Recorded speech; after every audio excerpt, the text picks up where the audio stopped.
Hey, good evening, everyone. How's it going? I'm Simon at Wandering DM. I use he, him pronouns. I am the GM for this game. Welcome to our third session of our Witcher Iron Judgment long form campaign. Before we dive back into the after effects of the situation that we've encountered last time, let's introduce our players and their characters. We'll start with the person to my right on the overlay, just that way, and go in clockwise order. So we'll start with Yutai. Hello. How's it going? Hello. It's going pretty good. Hi, I'm Yutsai, he, him. I'll be playing Joanna Wicker, she, her, a craftsman on the run from some family who would rather see her captured for various reasons. She is here to do her best and try not to die and see what happens. Next, we have Ari. Well, hello. I'm Ari, and I'm playing Wreath. Both of us have they, them pronouns, and Wreath is a 351-year-old elf who really likes shiny things and tells the truth. Well, that they are absolutely going to steal from you, and it's going to be fine because they told you so. Isn't that great? Mm-hmm. Next, Norden. Hi, my name is Norden Likadir. I also go by Werewolf Fields. My pronouns are he, him, and I'm playing Gulshan the Seer, the current local village witch, who nothing suspicious has happened to, and is currently on a bed with another man, but not in a bad way. I'm just digging my own grave. Pronouns are he, him, and the most important thing to know about him is that apparently he's got a lot of guilt. I mean, you did touch this man repeatedly, but we'll leave that there for now. Last but not least, Hannah. Hi, I'm Hannah, Hannimation. My name is Hannah. I use she, her pronouns. I'm playing Asa in this game. He uses he, him pronouns. I am hearing, and Asa, I am hard of hearing. Asa is hearing, but selectively mute. Therefore, I will be using some sign language for him, but I'm still learning, so please have some patience with me. But he is a witcher, and he wasn't there for the last events of the session before this one, so that's going to be really interesting to catch up on. Which is why we're going to start with you tonight. Great. Because we're going to wound the clock back while things are happening outside of the hut on the path that leads from the Bloodweld's home to the hamlet of Ban Macid. So last episode, we found a dying knight, a man who had suffered grievous injuries and was, mere inches from death's door, who miraculously was saved through Gulshan's magic, not without incurring a few side effects. But before this man is brought back to Gulshan's hut with a mostly unconscious mage in tow, we're gonna wind the clock back to where we ended 2 weeks ago, with the young boy Bran, hands covered in blood, shaking, tears streaming down his face. Maybe I should have music that's less happy. There we go. Tears streaming down his face. Hands covered in blood. He was given a rag by a wreath who helped the boy clean up most of the blood before Gulshan, Wreath, and Joanna left to go tend to the body, leaving Asa behind with Bran to make sure that the hut is safe and that this isn't some sort of potentially an ambush or a trap or a means to draw Gulshan out. And so Asa, Witcher, find yourself standing a few feet away from a very confused and a little bit traumatized young boy. He's about 12-ish, with, tousled, wheat-colored hair. The same boy who threw a rock through the window, the rock that landed in Joanna's porridge. He looks around the hut, still standing by the threshold, by the doorstep. Both afraid, but also filled with wonder at everything he sees inside. And eventually, he stops on you. And he goes, "What kind of healer are you?" Me? Well, aren't you like... Oh, no, I'm not a doctor. Are Rather. you doing magic?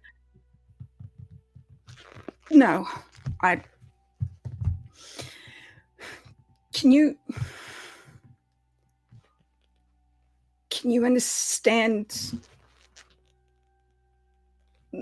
No. What's... My You're when I- moving like Gulshan does when he heals people. He does this. Oh, I'm not a mage. I'm a witcher. He takes a step back, puts a hand on the door frame. I'm not going to hurt you. Papa said the Witchers eat kids when they're not nice. I threw a rock out the window. Oh, I don't eat kids. Not anymore. That was a joke. I'm sorry. Ha ha ha. I know. Sorry, I don't know how to deal with kids. Well, I can just... Please don't be afraid of me. Wait, you Where the hell look did like Gulshan go? you look like one of the mercenaries Like what? we saw during the war. You know, like what's them called? The squirrels. I'm not.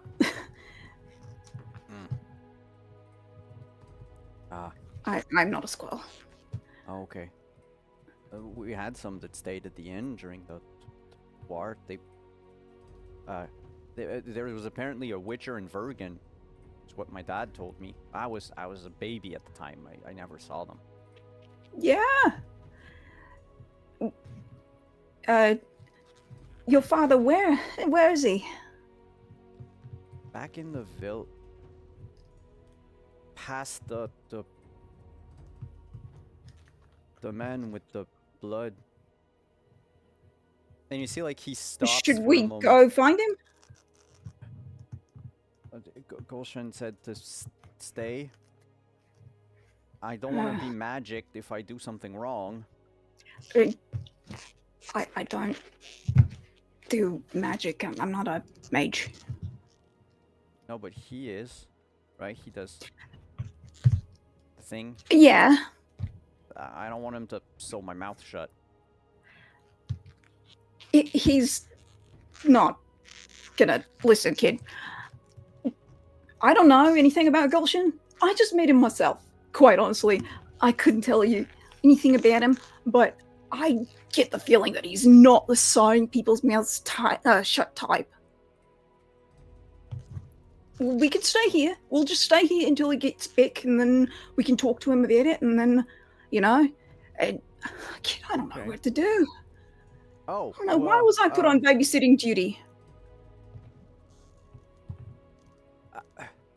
I'm not a baby. Can you? Because, Mr. Gulshan said that, stay here in case people came. If people come, can I take one of your swords to fight the bad guys no. when they come? No. Sorry, but no. Oh. Well, I tried.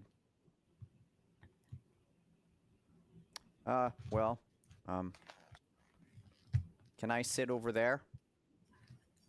Yeah, go right ahead. He just walks to the bed, sits on the bed, looks around. Asa will sit awkwardly by the door. He has no idea what to do or why he was left with the kid. Like, there's a threat out there and you leave the Witcher to babysit. By the time you reach the door frame, that sort of humming that your medallion did the whole time you were in the hut, it lessens a few inches away from the door, but by the time you stand in the door frame, it picks back up a little more vibrant, with a little more energy. Does it feel like whatever is making it vibrate is somewhere inside the house, or is it something outside the door? Seems like it's coming from outside the door. Can you give me Is there a awareness? window that I can... Absolutely. It's like directly in the direction that you're looking at. Oh, okay. So let's see how much you see. Awareness. 31. Whoa. Okay. I see through time and space. Yes. In the far distance, to the west, you notice a murder of crow circling in the sky. It's, with the 31, it's like about, I don't know, couple of miles outside of town. Quite some ways away from the path that the boy said he saw the blood-covered person. Do these crows look like they're circling carrion, sort of a little bit erratic, sort of, or do they look like they are more like in a specific pattern or formation? Like they're being controlled? No. Yes. It looks like they're about done with carrion. Like, how these are probably the stragglers that came in last and maybe got a couple of bits here and there, and then are just staying to survey the area to see if there's nothing else that they can pick at. So it's a bit, like I say, circling an area, but the circle is very erratic. It's not pretty. It's more like maybe 24 crows trying to scan an area. Another thing that you do see is in between you and the town of Ban Mesid, there are fields. We've talked about them during the first session, like fields of wheat and other crops growing, and you notice there's an attroupment of people. They're leaving this sort of the edge of a field, and there's a clear delimitation in there where the wheat just rotted away. And with a 31, one of the people that stays behind is the werebub Zorn, the owner Okay. of the Flushed Priest. And he is in the process of setting fire to that field.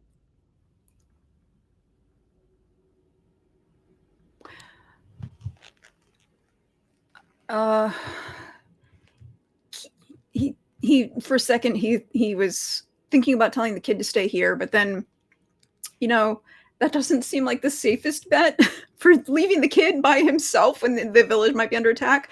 So, you want to go on a little adventure? Oh yeah, sure. Does that sound like fun? Yeah. All right. Just, I'm gonna. What? is there gonna be blood? I don't know. Oh. Okay. I'll. Yeah. Where are we going? We're gonna go check out the field. Do you know anything about that field over there? Who owns it? That's where the night with the blood. That's where I found him. I can't like he like gets up on his toes to try to look. He's like, I can't. I don't see anyone there anymore. You think the blood well took care of him? Made him better? I don't know, kid. I'm sorry. He had metal coming out of his legs. I tried to help him. The field. I know. The field's the field's Greg's. Grigory. Mr. Grigory, that's his field. Right there. That okay. And who is Greg? A farmer? He's Just like a the farmer. neighbor of my neighbor's neighbor. We don't really see him often. He works a lot. My mom says that he, what's this? Killing himself with work. Something like that. One day he's gonna kill himself with work. Keel over. Yeah, keel over. Okay. So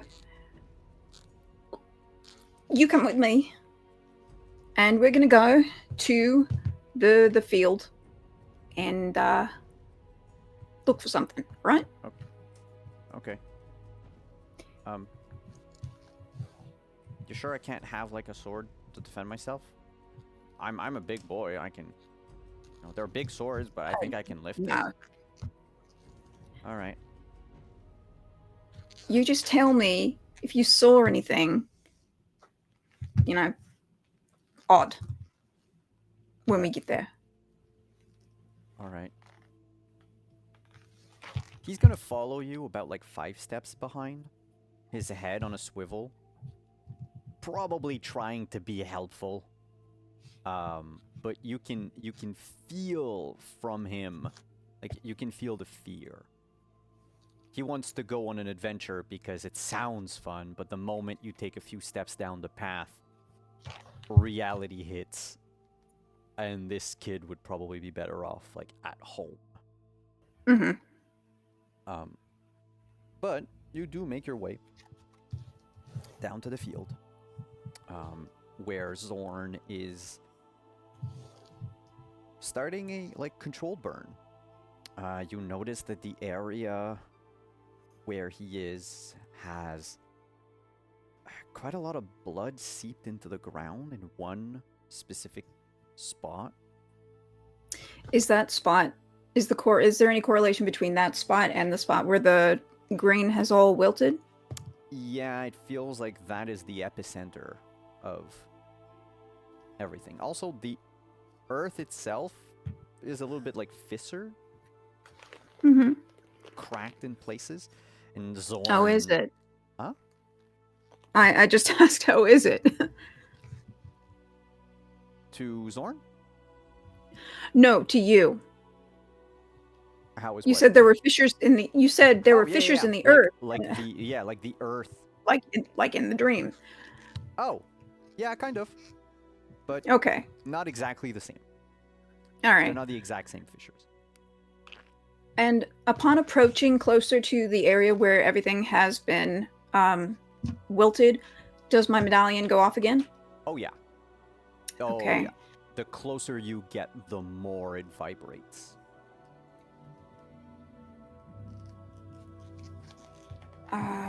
It does Okay. begin to abate, though. Okay, kid, you stay back. What did you see? No one's there anymore. Yeah. But there was No. Before, earlier. a man on a horse. Anything else? Bleeding. He's on a horse. He looked tired. I tried to. Yeah, ask. okay. When he first appeared to you, Uh-huh. were you here when he first appeared? Oh. Yeah, I was going back home after Mr. Golshan said to go home, and the others, they left ahead of me, and I was waving at the knight, well, I didn't know it was night. It was a man on a horse, and I thought maybe I'd tell them where the inn is, you know, maybe for like a crown. And then I saw him, he's in like an armor and blood and metal. Yeah, but you saw nothing before then. There was the field. Should I have seen something? I don't know. No, It- it was like this, but Okay, you stay there. I'm gonna go and investigate the part of the field where the blood has been spilled a little bit closer. Is there Zorn is like anything around that area, trying to get like the wilted grain to catch on fire. Grumbling Okay. a bit. the wilted grain? Does it look like it was wilted, like rotten, or is it wilted like burned? No, it rotted. Is it- It rotted Okay. away. Like all life in it was sucked out. Can you give me Witcher training? Sure.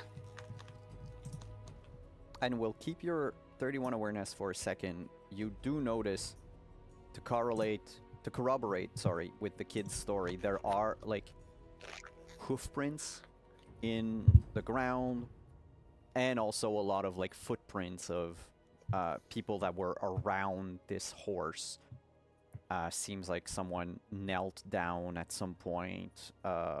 Then the ground is a little too disturbed in other places that can't quite make out exactly what happened, but like there was a commotion here. There were a lot of people. With a 17 in Witcher training, so you know that magic has to come from somewhere when you use magic. Right. Earth magic will take energy out of the earth, out of all living natural things around to power something. You I get see. the feeling that this here is probably So- where Golshan was a few minutes When- ago. Okay. Except he would have used so much magic. Your medallion isn't supposed to vibrate. Like every time someone casts a spell, if you walk by the same spot 5 minutes later, it shouldn't vibrate. Not unless there was an enormous Extremely amount powerful of, an magic. extreme amount of magical energy that was Mhm. expended there. Okay. Okay. Seems like a mage has been here. That's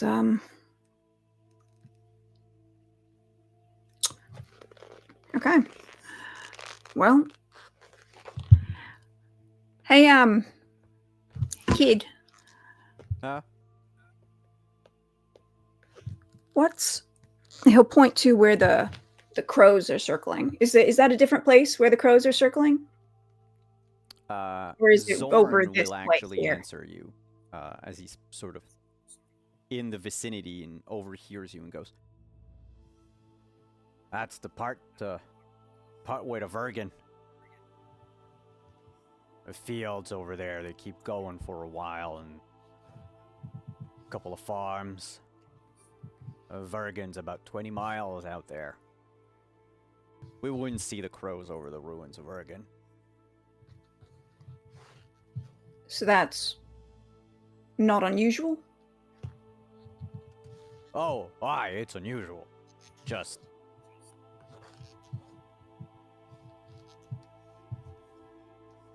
I don't know. I would have...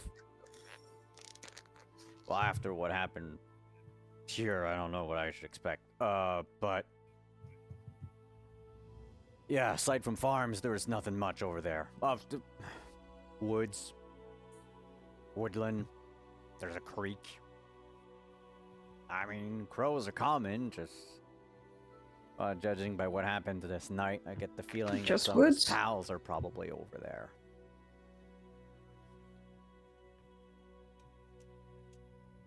You think there's dead people over there? You Okay. should have seen that. I guess human. I don't know. Lost his nose. Lost a lot of blood. Gulshan and your friends, they were here. They went back to the inn. Bring the inn?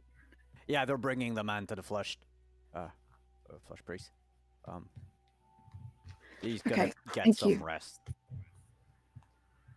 Thank you. Aye. Oh, aye. Mm. You're a witcher, aye? Yeah.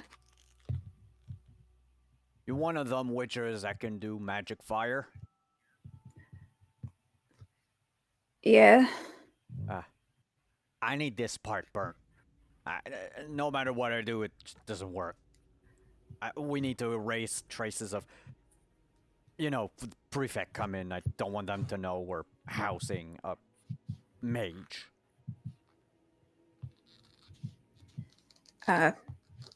Sure. I can do fire. I'll cast Igni, see if that works. Yeah, just give me a spellcasting check and don't fail it. Sure. That would be very bad for me. You don't need to attack anything, so basically, so long as you don't roll a 1, you're fine. Basic roll, right? Yep. 18. Yeah. Igni actually does set fire to the grain a lot quicker than his attempts. Like, he would have probably gotten a fire going, but it might be like another half hour to an hour later. It's... Yeah, you just saved me a lot of time. I guess you'll want payment for this service. Nah. I have other things to clean. So, yeah. Bran, don't stay there. Go back home. Your mom's waiting. The kid stays for a moment, but kind of almost like snaps to attention at the sound of Zorn's voice. And just... Yes, sir, Yeah, go home to your mother. bye. And he just runs away. Good lad. Bit of a troublemaker. He's not gonna sleep well for the next couple of nights, I tell you that.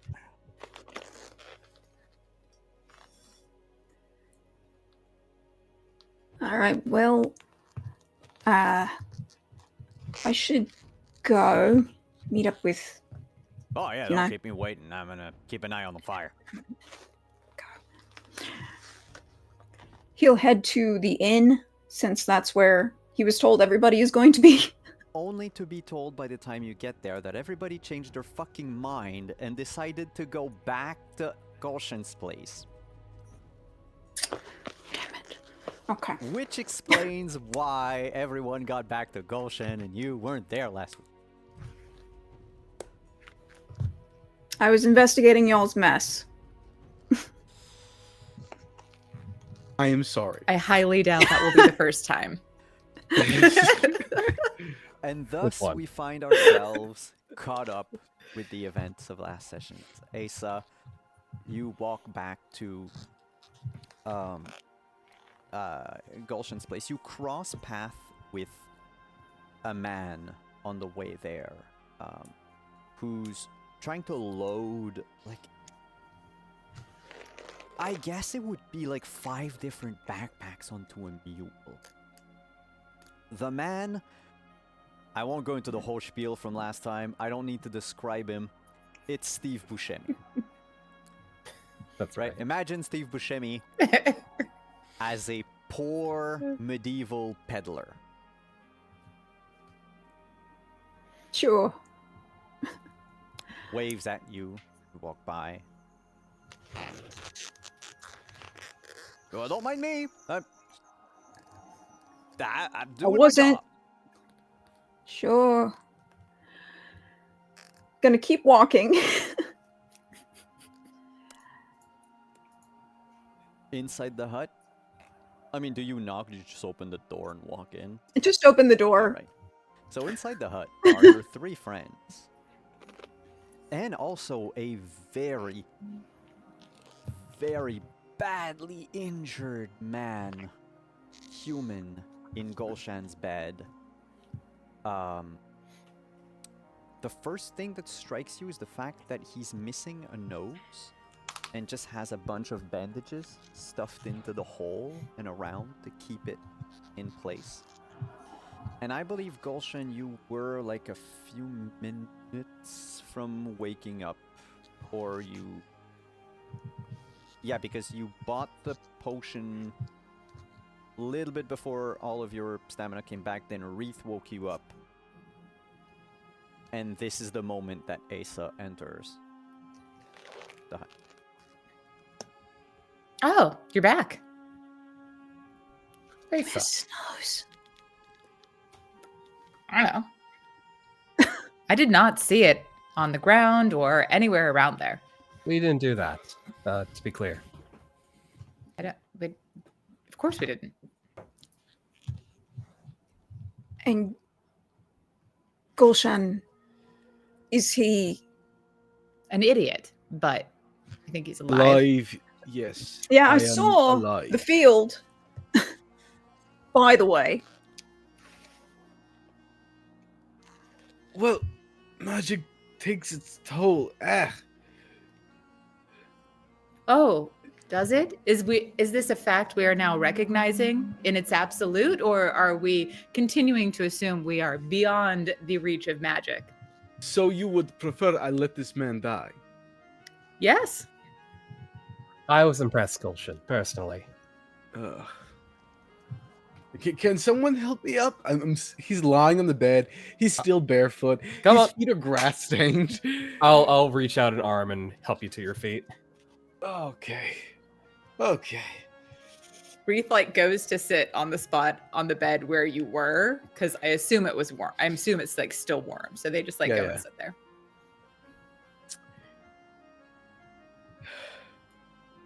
Witcher boy, where were you?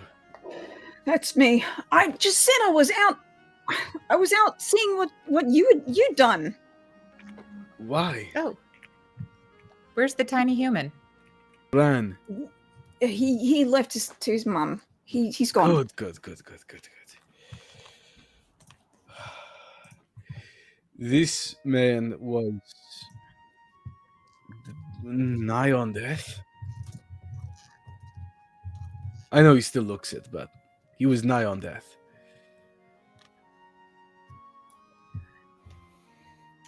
I believe you. I saw the magic that you cast out there. You know. We were just analyzing exactly why he might have been so close to death. Right, we've discovered a few things, Asa, and Joanna kind of gestures to like the armor laid out on the table. And I guess we could just fill Asa in regarding like the weird like conglomeration of facts we found out. A bunch of different origins for different pieces of equipment. The fact that that this armor was made for him and it is like plate armor, so it's like they don't just give that to the rank and file. But Mhm. also, definitely, he wasn't the one that put it on himself. Was something else we discovered. Oh, and that he was stabbed, he was stabbed, and then the plate armor was like put on top of him. Whereas some of the other injuries, like for example, there were two, what were they, like lances that were driven through his Yeah, like spears. spears. Yeah. Securing him to the saddle. And Gulshin, you had an epiphany that I thought was right on the money, and we got like a pivot answer in response. Yeah, it's a trap. It was a trap for us, but it was a trap for someone else. Someone was supposed to track him back to where he came from. All the way down the road. Why do all that? Good Humans fucking question. don't always use logic. It could be an emotional thing. This Right. seems more than emotional, though. I mean, this is calculated at a certain point. Why has True. anyone here done anything? It's to start another war. It's always to start another war. How many wars can we go through in one lifetime? Well, it depends on how long the lifetime is. Now is not the time to be quippy. I'm always quippy, Gulshin. This is nothing new. I know. Okay, let me just straighten my back and then I'll get to work on the rest of him. Well, how about you have Joanna? Didn't you make something earlier? Maybe you should have some food, Gulshin. Maybe you should, get better before you try and make someone else better again, and then knock yourself out for a second time in one day. Oh, He's look being at an him. idiot. He's only half finished. There's still active injuries. They're just no longer bleeding, right? Yeah. What is left on him? The person we weren't supposed to be able to heal. There are, I believe, two. Sorry, I don't have the PDF open, so I need to open it. My computer chose this exact moment to lag. Okay. You ran 24 rolls total already. More like 26 because 2 of them objectively failed. Yes. Which was and great. those were The crushed arms, the crushed legs, and the sucking chest wound. no wait. It should have been 30. There must have been Well, more than 20. rewind. Got to do it over. Nah. Now you need to roll a couple of extra ones to see if you actually made it. No, so he's left with, if I recall correctly. Oh yeah, because they weren't. No, it's fine. It's not 30. That's fine. They're not the deadly ones. They're the ones right before deadly. Great. So there's one for the concussion. There's one for the torn stomach. And one for broken ribs. So it's 2 difficult and 1 complex that you need to do, which means there's 2 difficult, 16, 22 more checks. Whew. But Gulshin, right now he is, alive. He's stable though, right? Yeah. Like, yeah. not in danger of immediately dying. Yeah, the first thing I just want to do is see if I can treat any of them with just first aid. With just first aid, I don't think so. Okay, Oh. good. Let's see.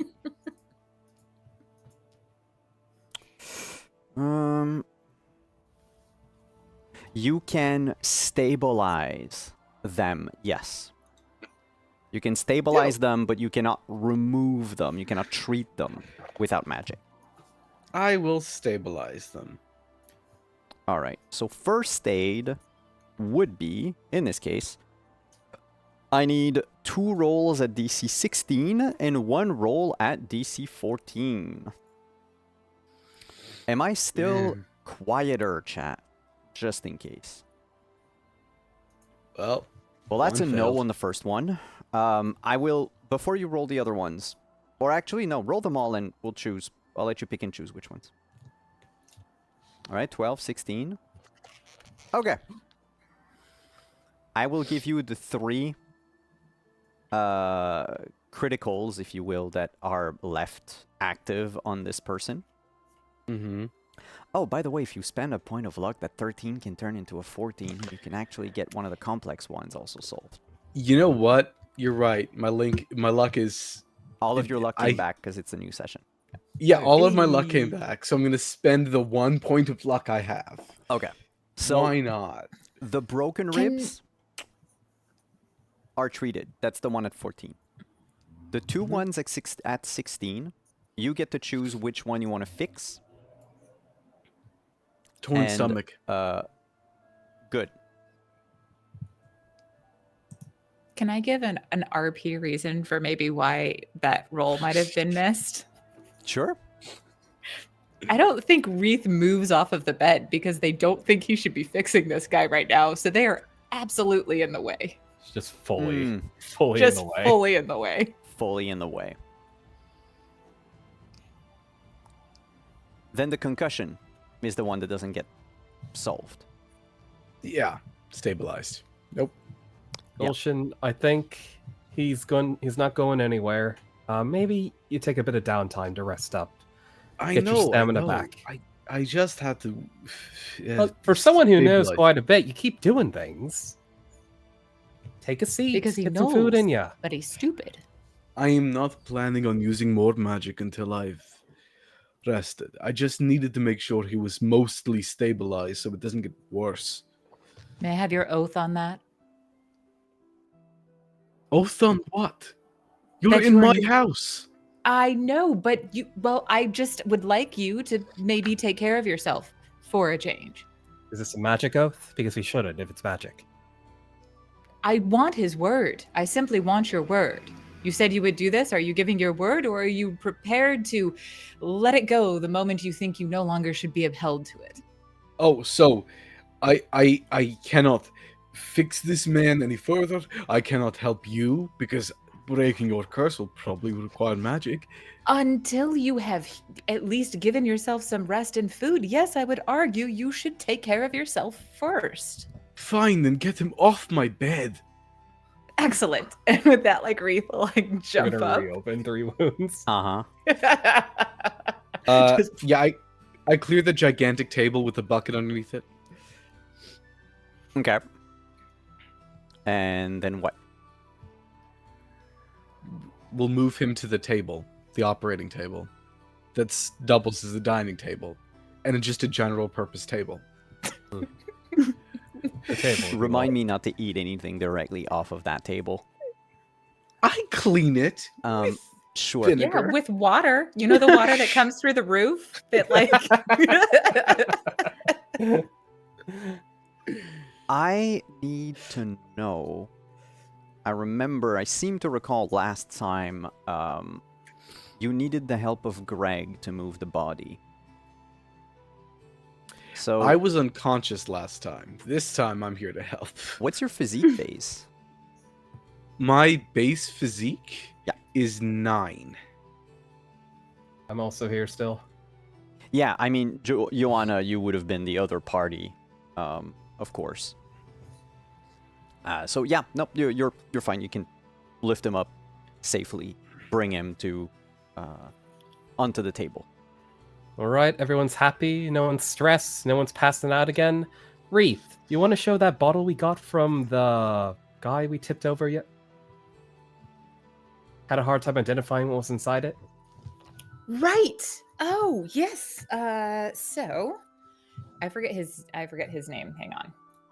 I have it in my notes. Caldwell. Cadwell? Wait, is it? Yeah, there's an L in there. Caldwell. Yeah, Caldwell. Caldwell. What bottle? We got this from Caldwell. It's should bring you back to, awakeness. Let me see So it. we could maybe give it to him. Does Find it? out what he last remembered. And Wreath will just hand it over to Asa because they have Does no it? idea what's in it. Yeah, does it make my medallion go off? That bottle? Hmm.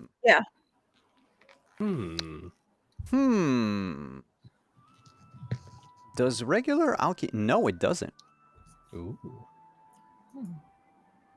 I don't believe it does, because it's not Regular magic. alchemy? Because it's not magic? Yeah. Okay. Is the glass chipped? Hold on. And I pull out. I reach into a drawer full of the weirdest odds and ends that you can think of, and pull out an empty perfume bottle. I'm Yep. sure I have one. Sure. And just decant into this. Okay. He'll start to do as he's told.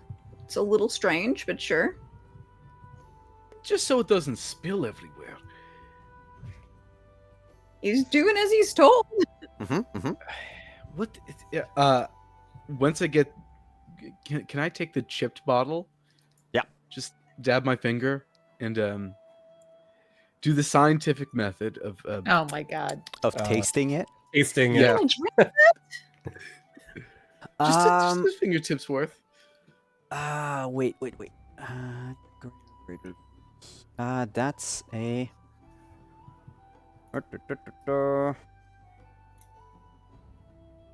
Nope, wait. Okay.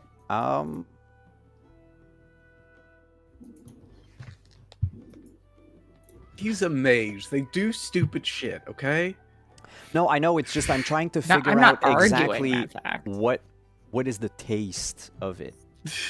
And right I'm mostly now, just trying to convince chat that I'm not mad.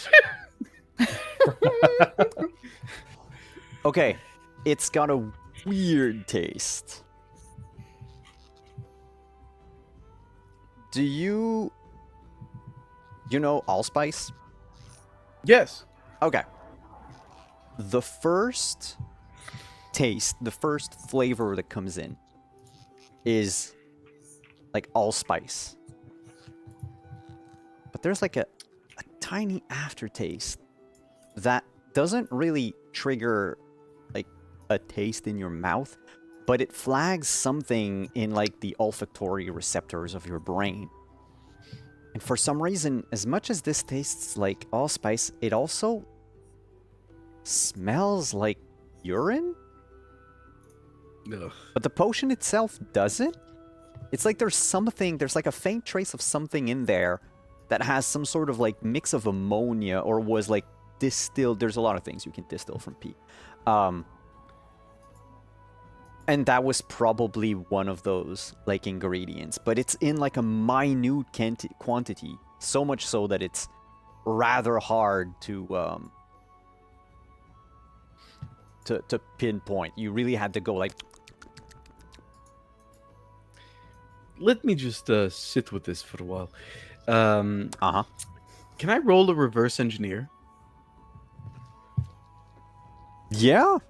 What's the DC for it again? It's The crafting DC plus 3. crafting plus 3. Okay. So it's a DC 20. Oh, there's no way I'm succeeding that, but let's go give it a shot. Oh. So that's a fumble.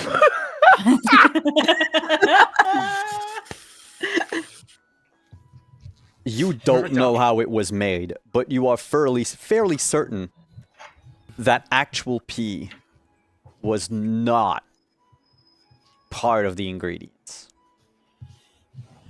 That feels like a relief.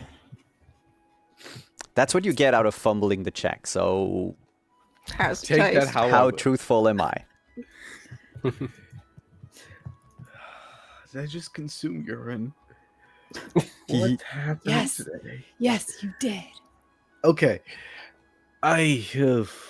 What is this? But here's the thing. You know how you feel right after drinking, like downing a cup of espresso out of game? If you've ever done it. Sure. There's like that little like kick of like, ooh. Yeah, you get that kick out of it. That little ooh. It's supposed to help wake you up. That's what the trader told us. Caldwell. Right, Caldwell. Yeah.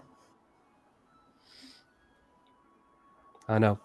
Asa, you recognize anything like this from your Witcherin so far? Piss? I'm assuming it's not piss. It's green, right? So if it is piss, then someone Then we really has gotta go something back to and worry about. we gotta get that guy to a doctor. I want to go home. You are home. Welcome home, Gulshan. This is your house.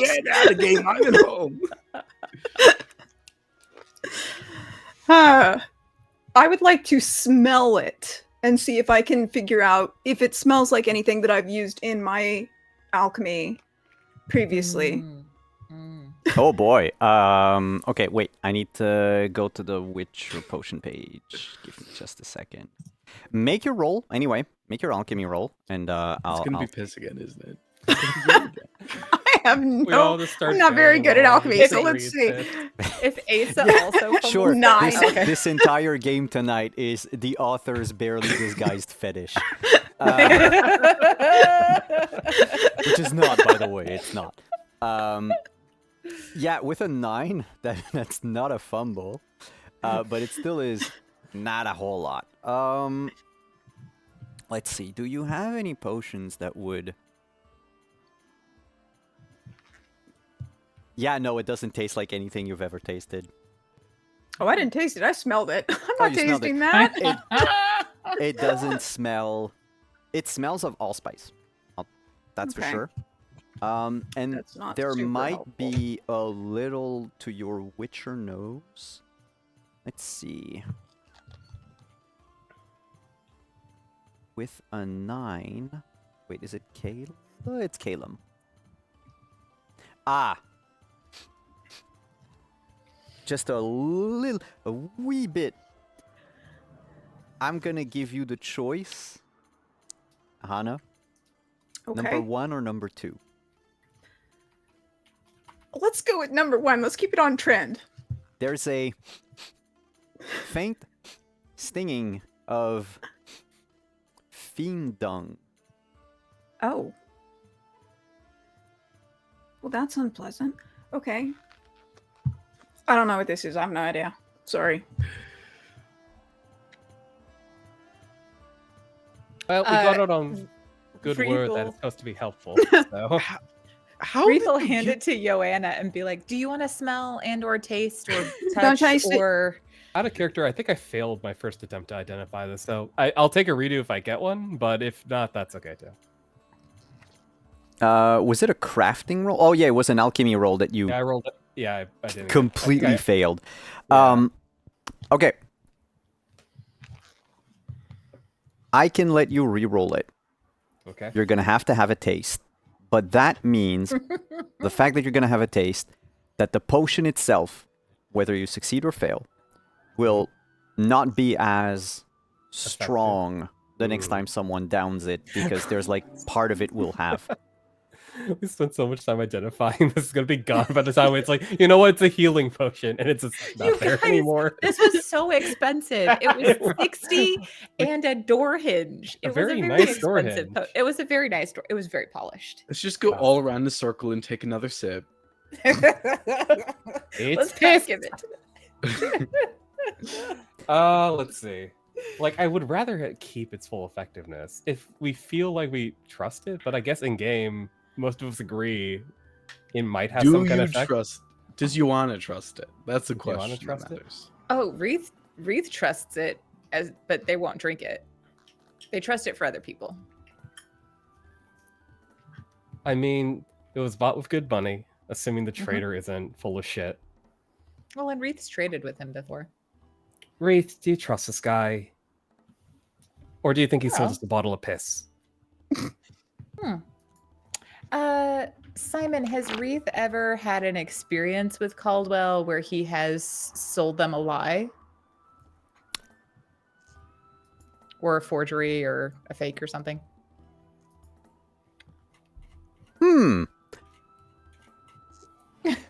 Can you give me human perception? Ooh. I can. I am not great at that though.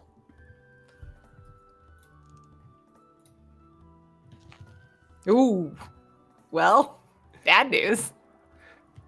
Can't put your paw there, buddy. You do not recall a single instance in which something that you traded with Caldwell that did not become useful somewhere down the road. But This it might is just be so you in line looking with back at Wreath. like coincidences of like, oh yeah, but like this one thing that you got from him, you kept on your person for like almost a year before you offloaded it to some, like, let's say it was a like a chipped scrimshaw knife. Ooh, yeah. And you ended up a year later trading it to a like an apprentice blacksmith who needed to work on something to like prove themselves and sort of quote unquote graduate. And they bought it for way more in crowns, way more than it was worth, and that allowed you to maybe like have like a night on the town or something, or you know, have means for a while. But the thing is for a year you kept thinking about throwing this knife away because it was trash. It wouldn't cut anything. It wouldn't like but it did. But the thing is are you looking back at it after the fact? You know how some people sometimes will attribute to like coincidences things of like a higher power or whatever. Look, yeah, things tend to work out in the end when you live for centuries, of course, at some point. But is it though? Or does he Oh, just definitely. trade in like junk and shit? No, it's definitely all useful, which is exactly what Wreath says. They say, well, I've never been steered wrong by him. Every single thing I have purchased has ultimately worked out precisely in the end. In some way, shape, or form, it has been absolutely fantastic. He's All not right. a bad egg. I'll take that guy, Caldwell, and by extension, Wreath at their word. Assuming this chip bottle doesn't break and just the con spill out eventually. Well, we already decanted into a perfume bottle, so it's fine. There we go. Okay, let's just Wreath. I mean, you bought it, so you want to hold on to it? Oh, I can. Are we not giving it to... And Wreath points to the knight. Out of game, I do recall Simon saying it only restores stamina points, and that's not why this guy's unconscious. True. But I guess we don't know that. Although the magic people who know things about how rejuvenating potions work might. Or, I don't know. I just don't think Wreath would know that. I think by the taste I've gotten, I feel like it might not be much help for him, to be honest. Oh, you think? No, it's rejuvenating. It's re-energizing. It could be useful for you and I, but not for. I look to the noseless face. Mm-hmm. Him. Can The you bottle give me disappears. magic training? Oh yeah, sure. The way you describe it, it sounds like it might kill him. 20. So there exists 3 types of potions in the world. Yeah. The things the Witchers consume, which will outright kill anyone who's not mutated to hell and back like they are. Bullshit snake oil. And somewhere there's like a sliver of actual non-killing potions that aren't poison. There was such a mage ages ago Rafford the White, who did invent a sort of extremely diluted version of the swallow potion that witchers can use. And it is the only potion in existence that you know of that can actually, it basically kickstarts the natural regeneration process that, everybody has. But it is something that is extremely hard to come by. The alchemists that make those potions, they are few and far between. And one other thing that you do know with a 20 is that potion is stark white. It looks like white paint. It's got almost the same consistency as white paint. Hence, White Rafford's decoction. This one's green. Do I know that I know that it's not a bullshit thing.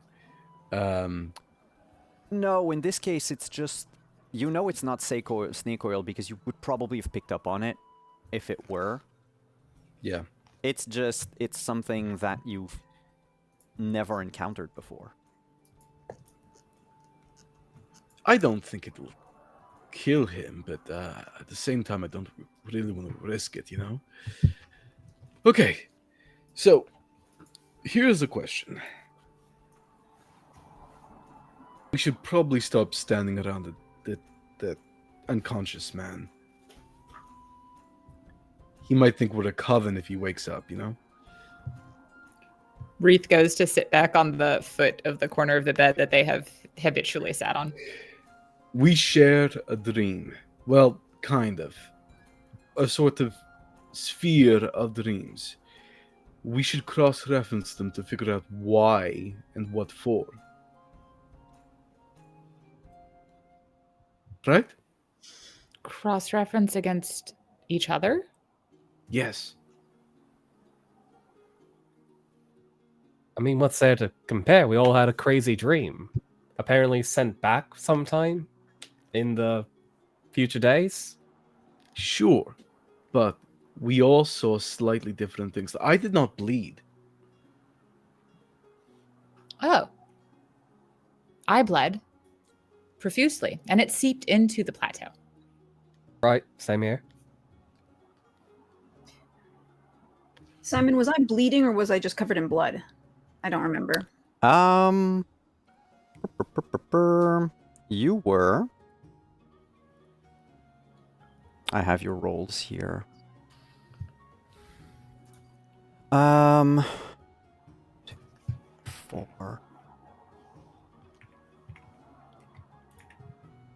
That was Gulshan, Wreath. You were the last one. Right. Mhm. Moon hangs low. Blood was seeping through your shirt. It dripped to the ground where it merged with the rainwater before seeping into cracks, feeding the thing under the mountain. I don't know if I was bleeding, but there was blood. For sure. The sky was open like a wound for me. All right. So, can I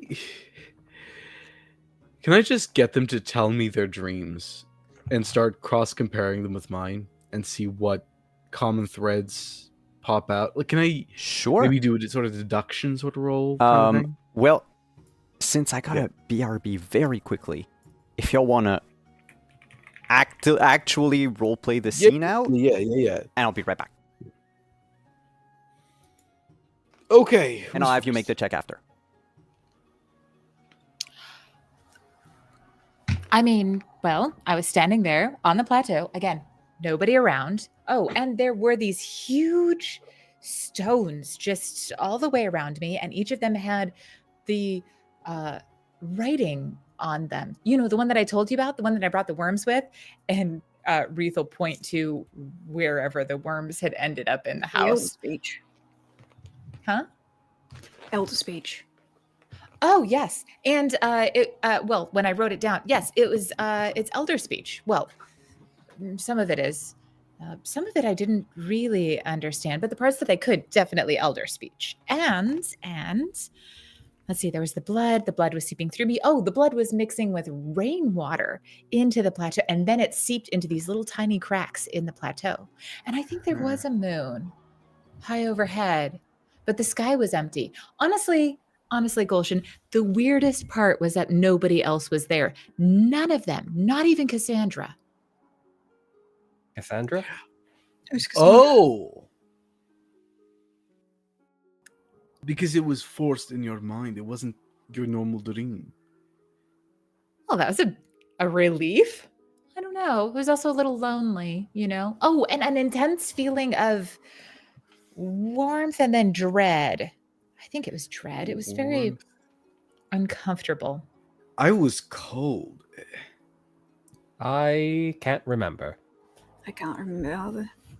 I remember Out of game, being, I'm like mostly sure it was warm, but I'm not 100%. I remember the blood coming out of me. I remember the moon being large, and I remember the blood feeding something.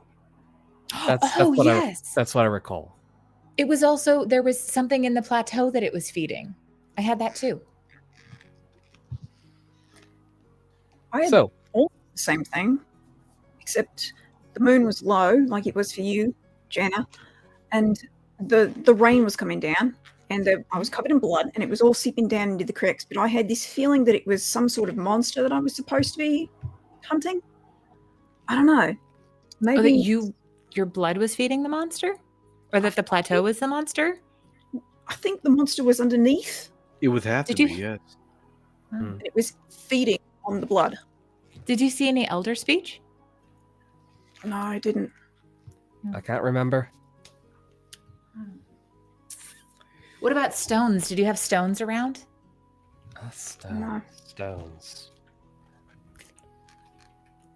I saw a blood-torn sky. It was freezing cold. I was alone. I could not turn around. I felt there was something behind me. The moon was hanging low. So if the moon was hanging high, Wreath, it came closer as the night went on, perhaps, or it's the opposite way. We saw 4 different stages, I'm thinking. You think this is like an order of some kind? Maybe. Or a prediction of some kind. A prediction of what? Is this a prediction? Sacrifice, awakening. This was sent back, you said to us. So it's a message rather than a prediction, isn't it? Well, it could be. You're asking about the future. I have no idea how that kind of thing truly works. I have a basic understanding of oneiromancy, which is, dreams showing a bit of the future. But this is something kind of different. It's complicated. Earlier it's you only had gonna talked be tomorrow. about. Earlier you talked about. I think you talked about maybe somebody having sent it to you or sent it to us. Someone did. Yes. Someone did. How do we figure out who that was? Because I feel like they would probably have the answers. Oh, and I forgot to say, the elder speech spelled out basically like a do not enter or you will be shot. You know, the sort of welcoming thing that tells you that someone's hiding some sort of treasure somewhere. So wait, is that Or some they're place we're curmudgeonly. supposed to avoid or some place we're supposed to enter? Enter. I mean, well, to go back on what Asa was saying. Asa, right? Not Asa. Asa. Asa. Asa. What the Witcher boy was saying is that you were feeding a monster. So it could be some place to stay away from because something's buried there. Something. Blood. A vampire? You think it's a vampire? It's a little literal, isn't it? Could be. Like the moon's not going to actually fall down out of the sky and crush us. No, it's. But what's clear is that there's some sacrifice of life to awaken something else. I would prefer that my life not be sacrificed. Not a whole life. My question, Gulshan, is are we meant to do something with this vision we've seen? Is it a call to action?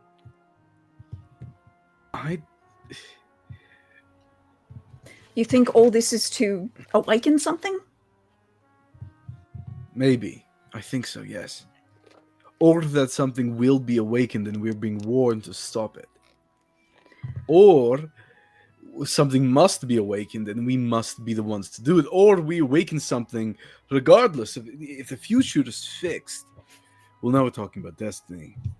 Eh. You're not surely talking about destiny again, are you? Well, I hate destiny. I fully remember this fact, but you're What? not insinuating that this could be some kind of destiny. Well, from what I understand, it comes in strange ways, so could If- be, yes. If we're all meant to do this together, then why were we all alone in our dreams? Excellent question. Maybe if we go back Because- to bed again, we'll have another one. We were not there. It wasn't us. Did you ever see your hands? Bullshit, it's a dream. I I can't wasn't remember my looking. dreams. Exactly. We were seeing it from the perspective of someone going through those motions. We weren't actually there. No, one of you saw hands. Ah, did you see your Was own it- hands? Was it Wreath? I was trying to remember if I looked down at my hands. Let me check. Just watch it be me. No, it wasn't found you, this, like, Gulshan. It's actually God. everybody else but you. No,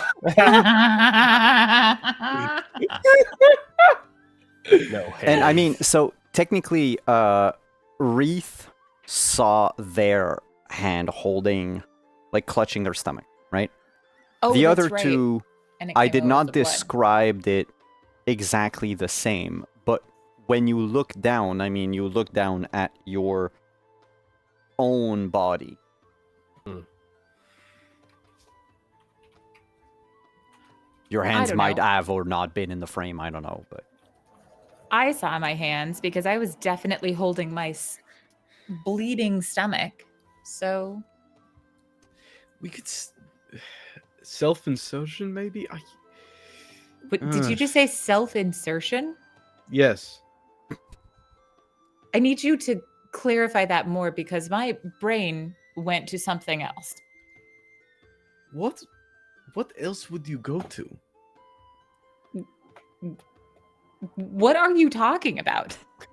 We were inserted, or we saw ourselves inserted into this. It's self-explanatory. Only if you live in magic as you do.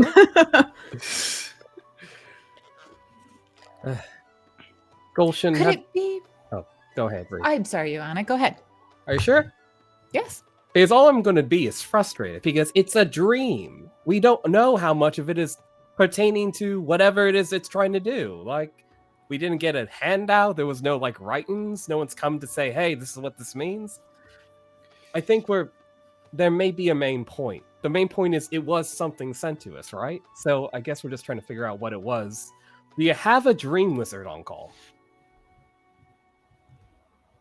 We do? You mean an Neuromancer? Oh, is that The only word? one I know is dead. Oh, well, great.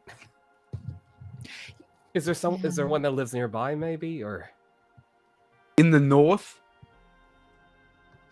Not that I'm aware of. There are no witches anywhere in the north. Joanna. Not you, not I, not Asa. I mean, I thought maybe you knew someone else. If you had like a safety network or something.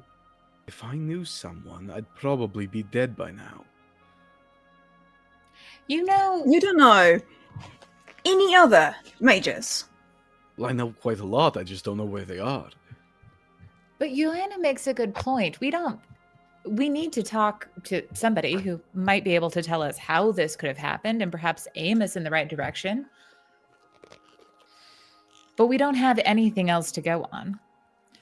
That said, earlier when we were at the field taking care of, and Wreath gestures to the knight, I did see a bunch of crows circling. It looked odd. This is near your home, Gulshan. Perhaps there's something related to the dream there. I You mean, sure it I wasn't just asked about that. birds of prey circling a nearly dead man? What, a bunch of crows? That seems He- odd. Sorry, He Asa. said, "No." I asked about that. The webob said that it was Oh. just dead bodies on the way to Velen. Oh. crows are carrion feeders. They Yeah. circle dead Mhm. bodies, yes. Okay. Let me just... And he takes out... Oh no, I don't have a writing kit. Fuck. Okay. I have Like a piece a- of chalk though. Mm-hmm. I have a piece of chalk and I got a wall. That's enough. I start scribbling down details of our dreams with chalk on the wall. And I'm going to try and cross-compare them to try and figure out if the same message was sent to all of us. Wreath is going to get a bucket of water and bring it into the house. Okay. I need to do that. I know that sounds weird, but I don't think they say anything else. I think they just like get the bucket of water. Gulshan, do you have a well nearby? I did say there's just a bucket of rainwater underneath my That's true. table. Oh, Yeah. wait. Okay, never mind. They don't need to do that then. Never mind. Excellent. So you get your piece of chalk and you begin to scribble on the wall. Can you give me your deduction check from all of this? Do I get any bonuses? No. Well, everyone gave you their own version. I doubt anyone hid anything from you, did you? I wasn't there the whole time, but did you? Wreath didn't. From what I could remember, I gave everything. Cool. Then, yes, give yourself a +2. Excellent. Scrounging and saving any pluses I can find. Hmm? 15. 15.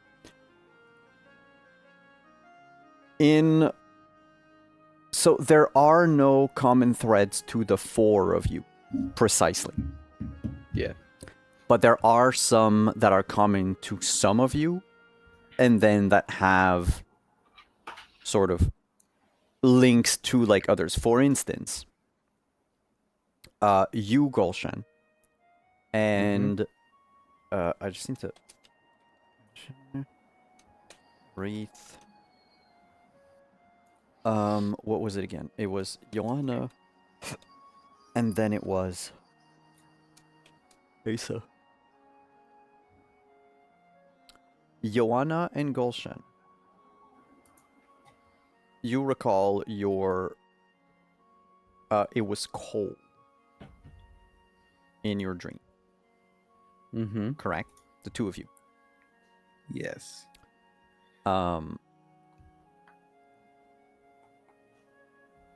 But in Joanna's dream, there was also the blood thing, which is something that occurred in Asa's and in Wreath. The three of them had the blood thing, Yep. but only Wreath and Asa had the flash of light, the intense moment of warmth. Oh, I forgot that was a flash of light, but Wreath probably. It was literally last night for Wreath, so I'm sure they remember better. And then they Yeah. told everyone about it when they woke up because No one had, except for you, Gulshan, no one had the noises around you behind you. But the moon that hangs low overhead was in both yours, and Asa's. If need be, I will write in Roll20. Can you Please hear do. him? Can you hear him A little bit, yeah. singing the song of his? Yeah, he's yep, because I'm not paying attention to him. It's right there. Fucking old man disturbing our game. I will copy paste in Roll20 the rolls that y'all had.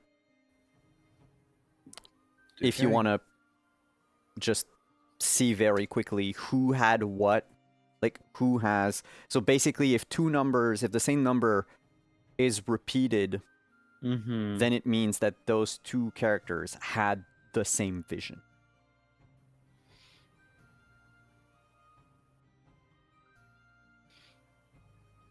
So there are things, because I take it Gulshan basically writes it all up, like on the wall, and then just red strings it together with chalk. Classic murder board. Yep. And this is what you end up with. With a 15 in deduction. And everything that you got last night, or when you woke up. Your theory, or the best theory that you can get for with the information you have right now, is that this spell that will be cast in the future and sent back through time is somehow sent back to the four of you. But perhaps because you weren't in the same location,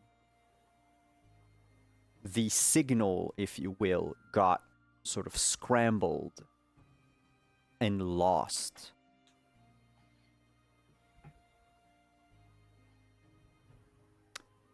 For a modern analogy, you're all listening on like a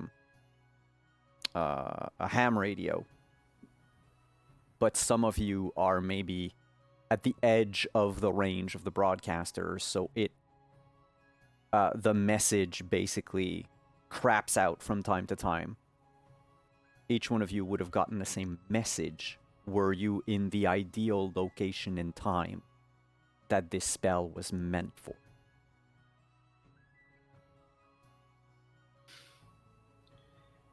We are missing details.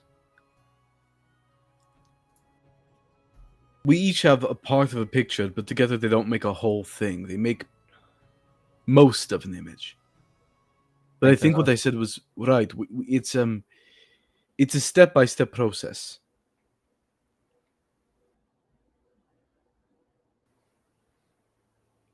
Do you mean like you think there are other dreamers out there? No, it's just for the four of us. wait, think. so you're saying though that we potentially saw the entire process from beginning to end to feed, awaken Something. Hmm. And when it came back, hold on. Okay, so and he writes on the wall, the itsy bitsy spider went up the water spout, down came the rain and washed the spider out, up came the sun and dried up all the rain, and the itsy bitsy spider went up the wall again. Famous children's rhyme, right?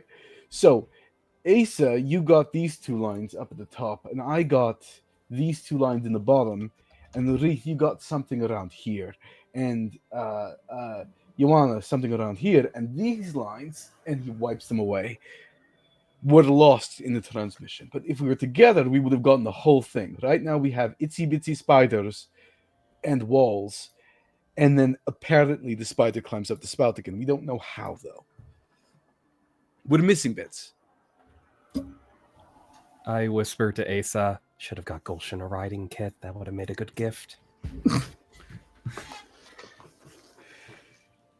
Okay, so how do we put them together then, Gulshan? We go to the place in the dream. The plateau? Not the Or moon, right? try to get the same message again, but that would only depend on if the sender decide to send it more than once.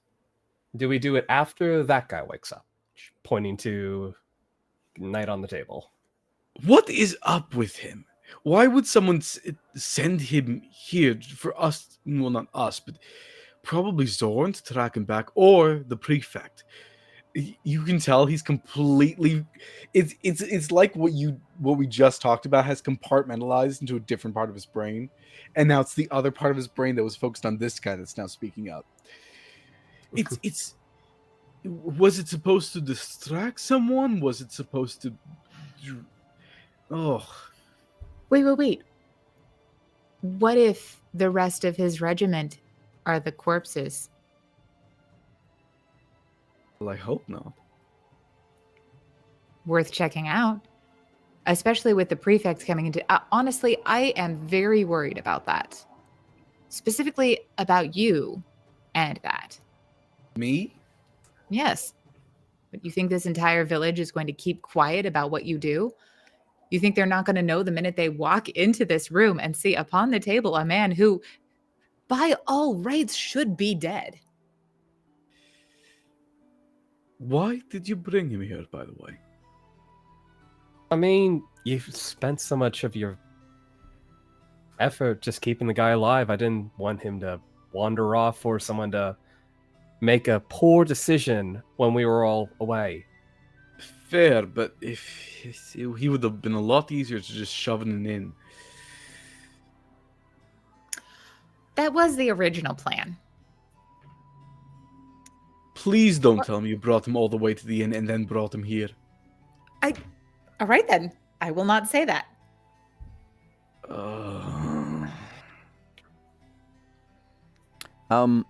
Can Gulshan and Joanna give me a reflexive first aid check? He's dying on the table. What Doctor, does we're losing reflexive? Oh, it first- just means that it's like a, something happens, and if you succeed, then your trained first aid eyes or trained first aid reflexes will pick up on. Where is first aid? I'm not seeing it under. It's under craft. Oh, I see. It's a It's like a defensive. It's a opportunistic check. Yeah. Yeah. So I don't add. I just roll first aid. You just roll first aid. Okay, I thought I was trying to use my reflex with my first aid. Oh, so no. Sorry. Yeah, I forgot. Yeah, Slightly 14, faster. 15. The two of you looking back at the body very quickly, looking at the shallow breathing. He's not going to wake up for at least another day. He's in a coma right now. And while he's stable, he's not going anywhere for maybe a good 12, 16 hours for sure. You know with a 14 and 15 that you should not wake him up sooner. You could, but it might also exacerbate some of the wounds he has currently stabilized. Yeah, old stab wound over there ain't getting up anytime soon. Listen, Gulshan, you've had a long day. I made a poor decision to bring him to your place. For that, I apologize. But maybe we just take some rest, recuperate, plan if we're going somewhere, maybe go and prepare, and we can make a decision when he wakes up and we have more information. You did not make that decision alone, Joanna. I will not. I also made this decision after we got to the inn. Sorry, I promised I wouldn't tell you that, but here we are. Now you know. Wreath, it was really nice until you put that detail back in there. I'm so sorry. I refuse to hide this detail. Fair. It's relevant to something. Well, why don't we all go to the inn, get a proper meal? I'm going to go check out those crows. I'll meet you there. Do you want company? One of us should accompany you. I'll never turn it down. Wreath will like stand up at that and go and start like putting their shoes back on. It should probably not be me because, let's face it, It should absolutely not be you. Oh, I'm hungry, but I'll go. No, it's fine. You can. I'll It will go. be fine. I could do it myself. You All want to go right. with Wreath, okay? Just I'll go with Wreath. Wreath. Thank you. I was thinking about picking up a few supplies, but if we're not getting run out of town, I'm sure there'll be time later. Realistically, I could hide the entire way there and the entire way back. No one will see me. No one will know. It will be perfectly safe. And it's not the first time I've crossed anywhere alone. So, Speaking of which, Wreath, I do know some techniques that might be able to help you if your movement while you're sneaking around. Would you mind lending me a piece of your armor at some time? absolutely.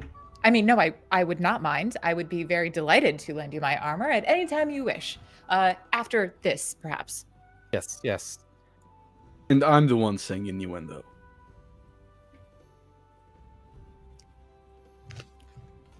So, Do you have more to say there? Nope, that's it. That's the end of the sentence. Period.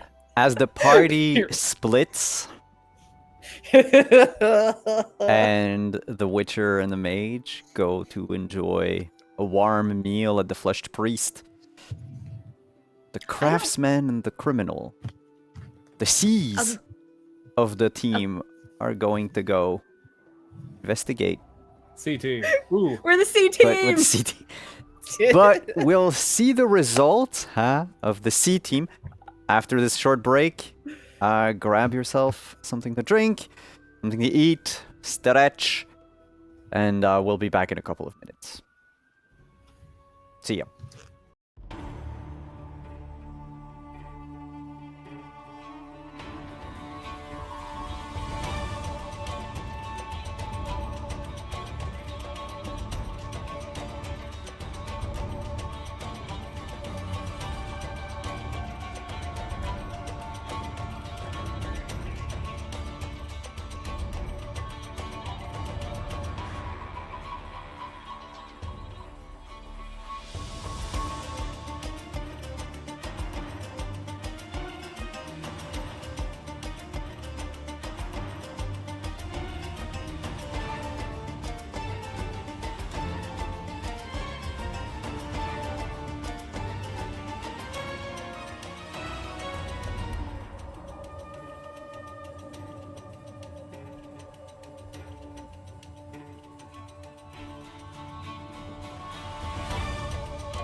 a 1, and we're back. So great to actually have a countdown so that I can count properly because I'm 38 and I don't know how to count. I'm using that as my excuse from now on. All right. The group split into 2. We've split the body. And I think we're going to start with the group that is not heading to the tavern. So, of course, both ways, both destinations are in the same direction. Yes? It's the C team, right? I just want. Yes. Thank you. So the 4 of you would stick together until at least the flushed priest. By the time you reach the priest, it is roughly about like 5:30, 6 p.m. We're in July. The sun is still high in the sky, kind of. But you have these like tints of orange to begin to appear in the distance in the west, behind you, essentially. Most of the hardworking laborers are cleaning up after themselves, picking up the last of their, harvest for the day, or moving those who were hawking their wares in the little square in front of the inn, the courtyard that's there, are like packing their things up. Sundown will happen a few hours, about 3 hours from now, but there's always food. The inn, the food is currently cooking. You can smell it. Smells of venison and wine. But that's where the team splits into. And the C team keeps going. Let's make this quick, Wreath. I want to get back for some food. All right. Wreath will, as they're walking, if there is at any point, they're going to be just like on high alert, because that was enough crows that I think that they're like, they really think that this is tied to the dead knight, and that this is the rest of his like regiment or whatever. So they're going to be on high alert for anything that might be a really good reason to get hidden really fast, and not get caught, because they are quite squishy.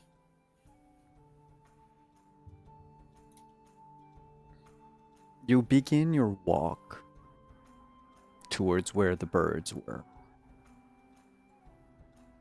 And one of the things you notice without any awareness checks is that at this time of day, by now, pretty much all of the crows are gone. They no longer circle anything. There's a couple in the distance, but they're just flying, having fun together. Probably going into the woodlands, but between here and Vergen. You are still trekking through the road that passes through all the farmland around Ban Macid. One thing that you notice after about an hour's walk, is some of the farms in the distance, the ones you haven't reached yet, their architecture has begun to change. They look more dwarven-like. Like they were built by dwarven hands and not humans. They stand out a little. Whereas a lot of the farms here will try to keep a very narrow yard around their place to maximize the amount of land that they can harvest. The dwarven farms are a little bit different in that they seem to have like raised a section around those houses. So they each stand like little forts that dot the landscape amidst this like sea of wheat, barley, corn.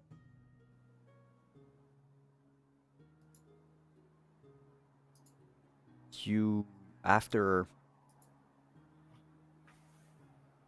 2 hours,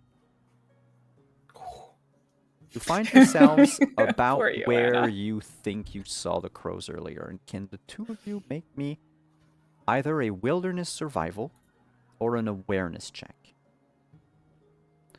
Awareness will be a little higher DC than wilderness survival. You choose. I'm making an awareness check. Wilderness survival. All right, 13 and 19.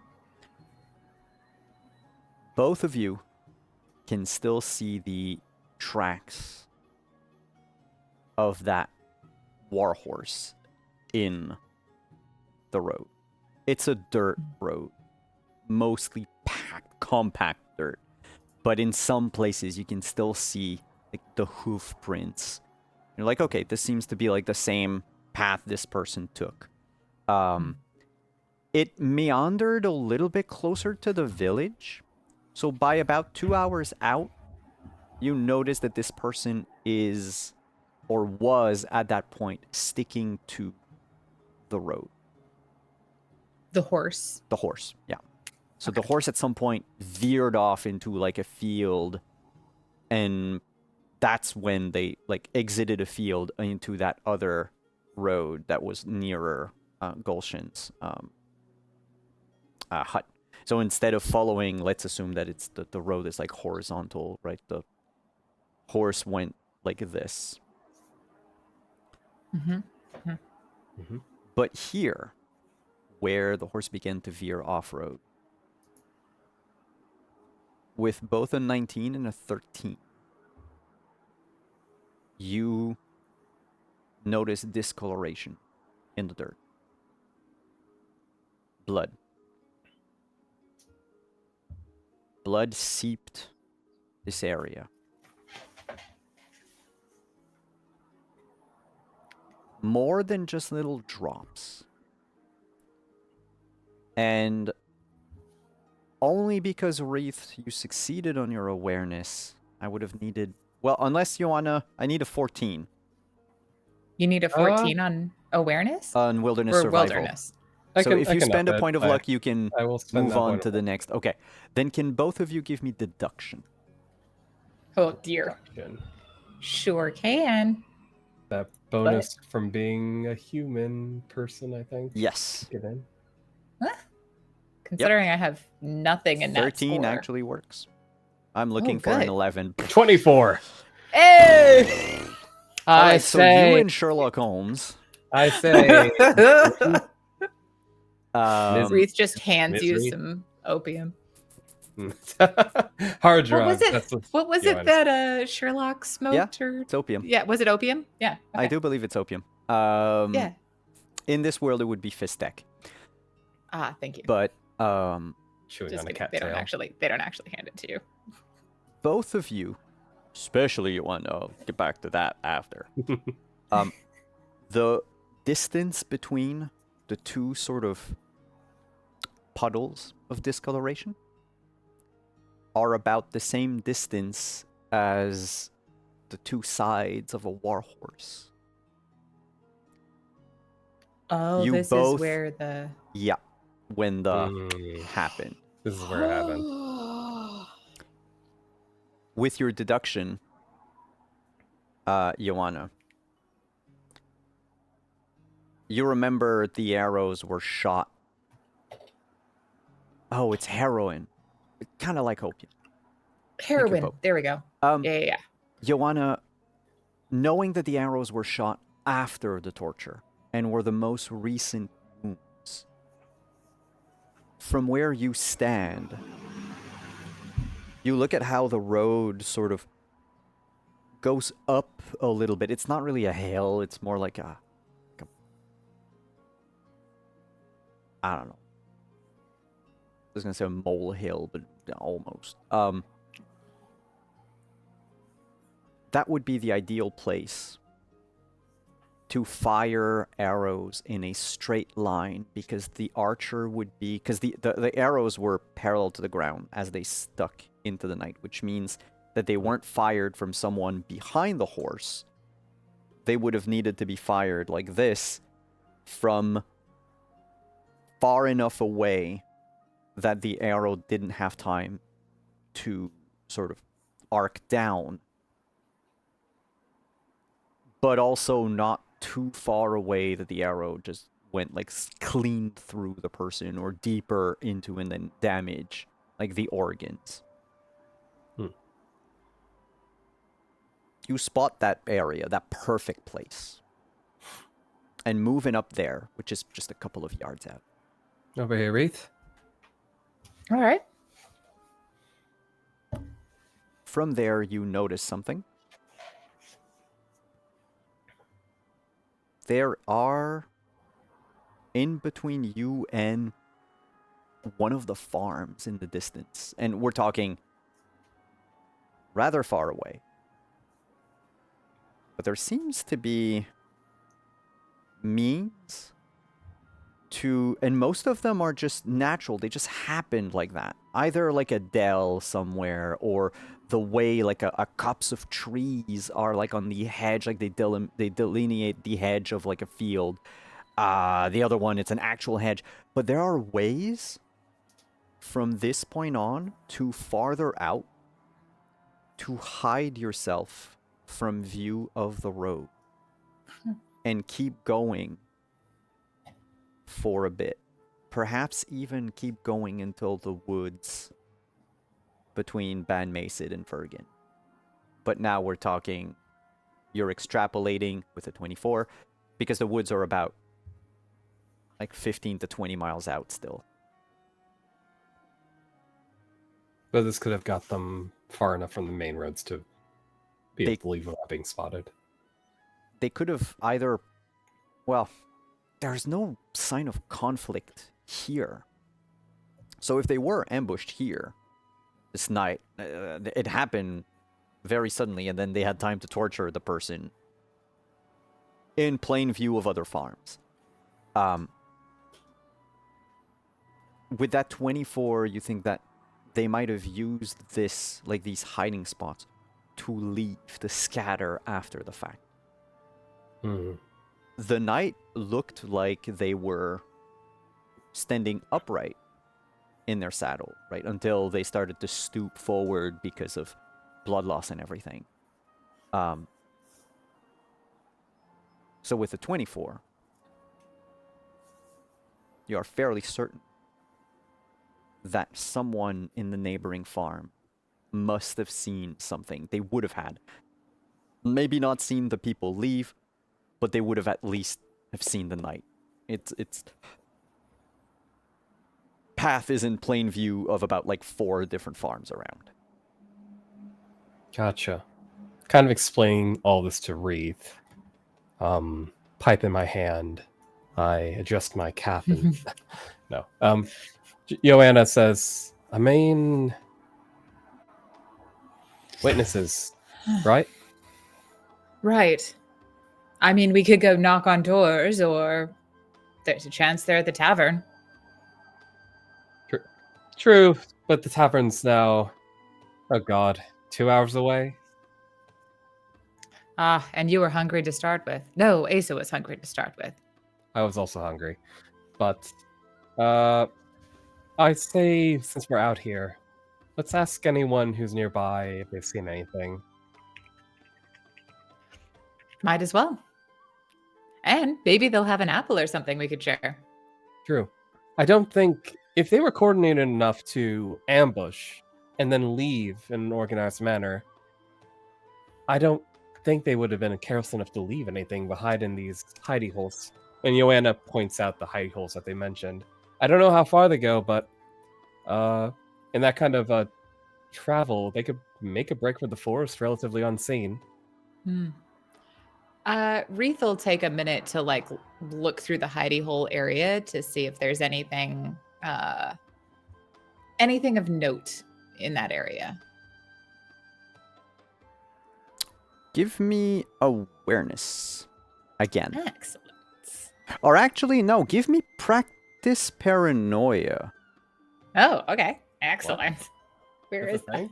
That's your profession Um, skill. I'm gonna find- Oh, it's like I don't remember that skill. Oh, that's right. I do have practice paranoia. Uh-huh. Excuse me a moment. Practice paranoia. 15 practice paranoia.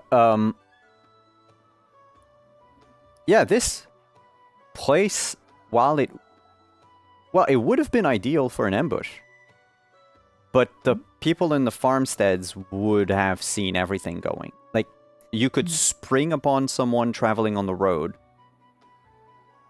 but the people around would have seen everything from the get-go. Even the people hiding in ambush, like they would be hidden from the road, not from some of the farmsteads, which triggers your paranoia a bit. Because why do you not care about the people not seeing you, but you definitely care about the night not seeing you?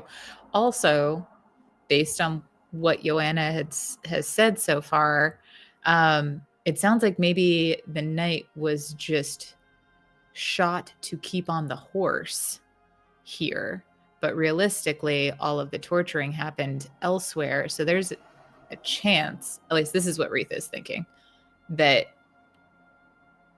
these people followed the knight to make sure the knight stayed on the horse long enough, and when the knight was about to fall off, they fixed it. For better, for worse, that's where Reith's head's at. And I think they share that with Joanna. They're just like, clearly this is exactly what happens. Well, fairly certain.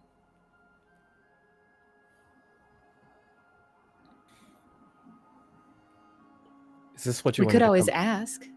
I'd say we ask. I just wanted to make sure that this is kind of... You had the inkling to come out here. Is this what you suspected you'd find?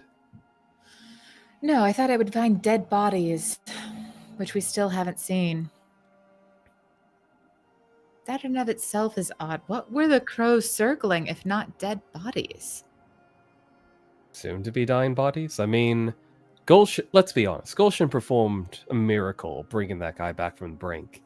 He was practically dead. Agreed, but where are the clothes? Where are the bones? Where... There's nothing here except for blood. Good point. Reith will point to the nearest house and be like, I say we just knock on the door and see what they saw. Direct. I like it. Come on. And Joanna will follow Reith to the house.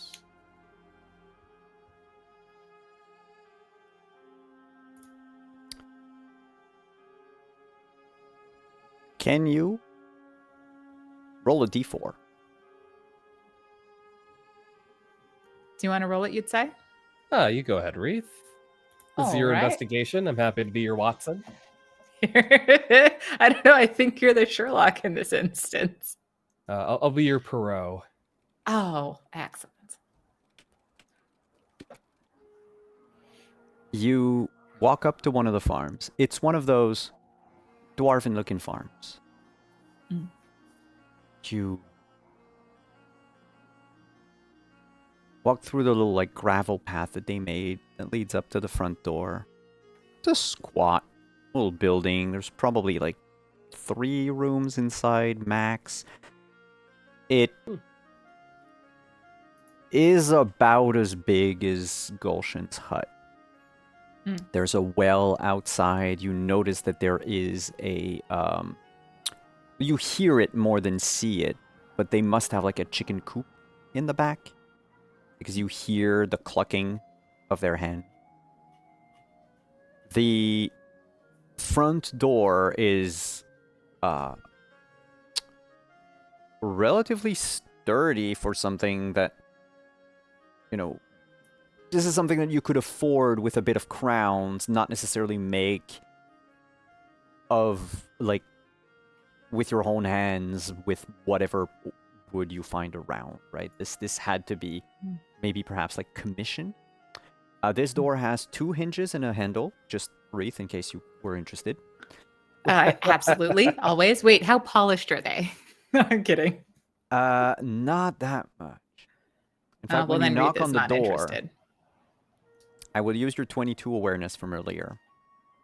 When you knock at the door, you only hear muffled shouts inside.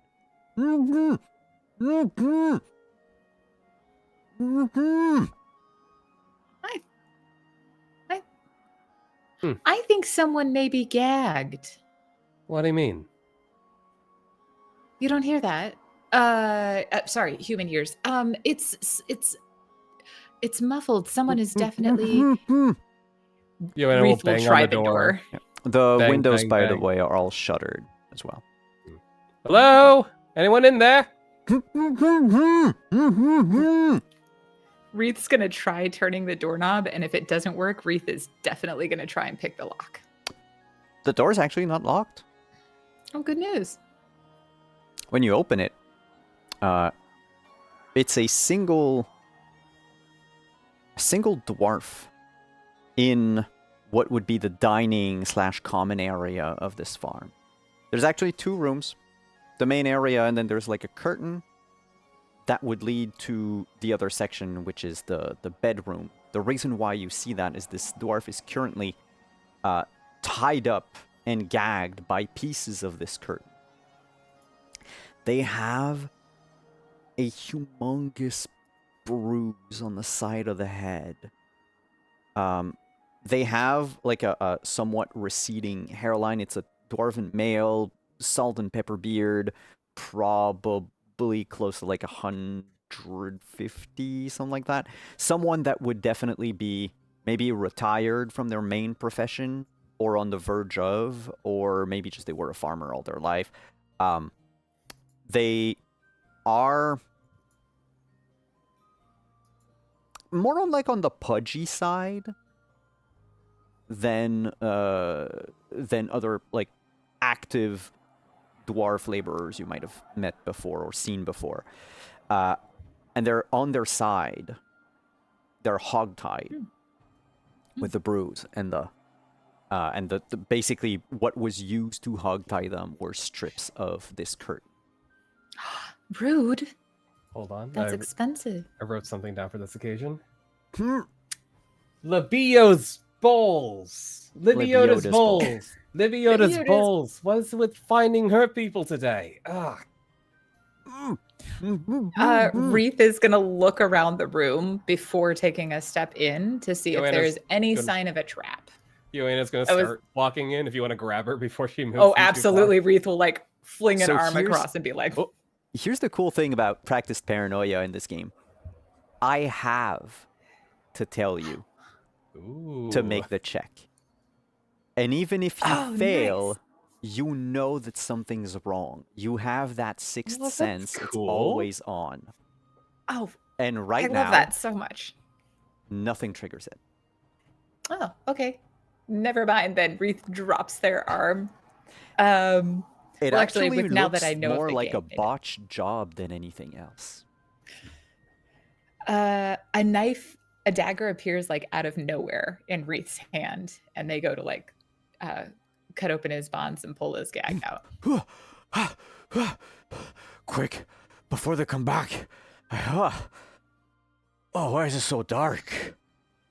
Before who comes back? It's almost past dinner. She speaks there- true. Is there like a light or something I could like a thing I can light to get some light in here? Give me awareness. I need to invest more skill points into this one. The good news is, after this session, you can. 12. There should be candles. There should be maybe an oil lamp, something. Keep The looking, place was keep looking. ransacked. There's I think- kindling in a hearth. You can probably start a fire. Yeah, it's But, gonna like, get cold soon. quick- Might as well. Quick light. None that can be found. A Hmm. couple of like wooden candle holders, but the waxy candles themselves are gone. Wreath, Yeah? do you recognize the kind of state this place is in? As I'm like trying to get a spark to light the fireplace. What's your base in? If your base in wilderness survival is at 10, you don't have to roll. Fine. No, it isn't. I'm just using my raw intelligence. Oh, actually, you you have have- 10 in craft. No, you're fine. I craft a fire. You can, yeah, you can light a fire. You know how to light a Crafting fire. table. What was it? Flint, steel. 1 unit of wood. Yeah. Chick. You get a little fire going. Reef will just say, "Looks like it's been ransacked. Oh no! Who did shit, this? It's been ransacked. Who did this?" I don't know. Some looked like a mercenaries. Mercenaries. Can Like you a tell us bunch more of- about them?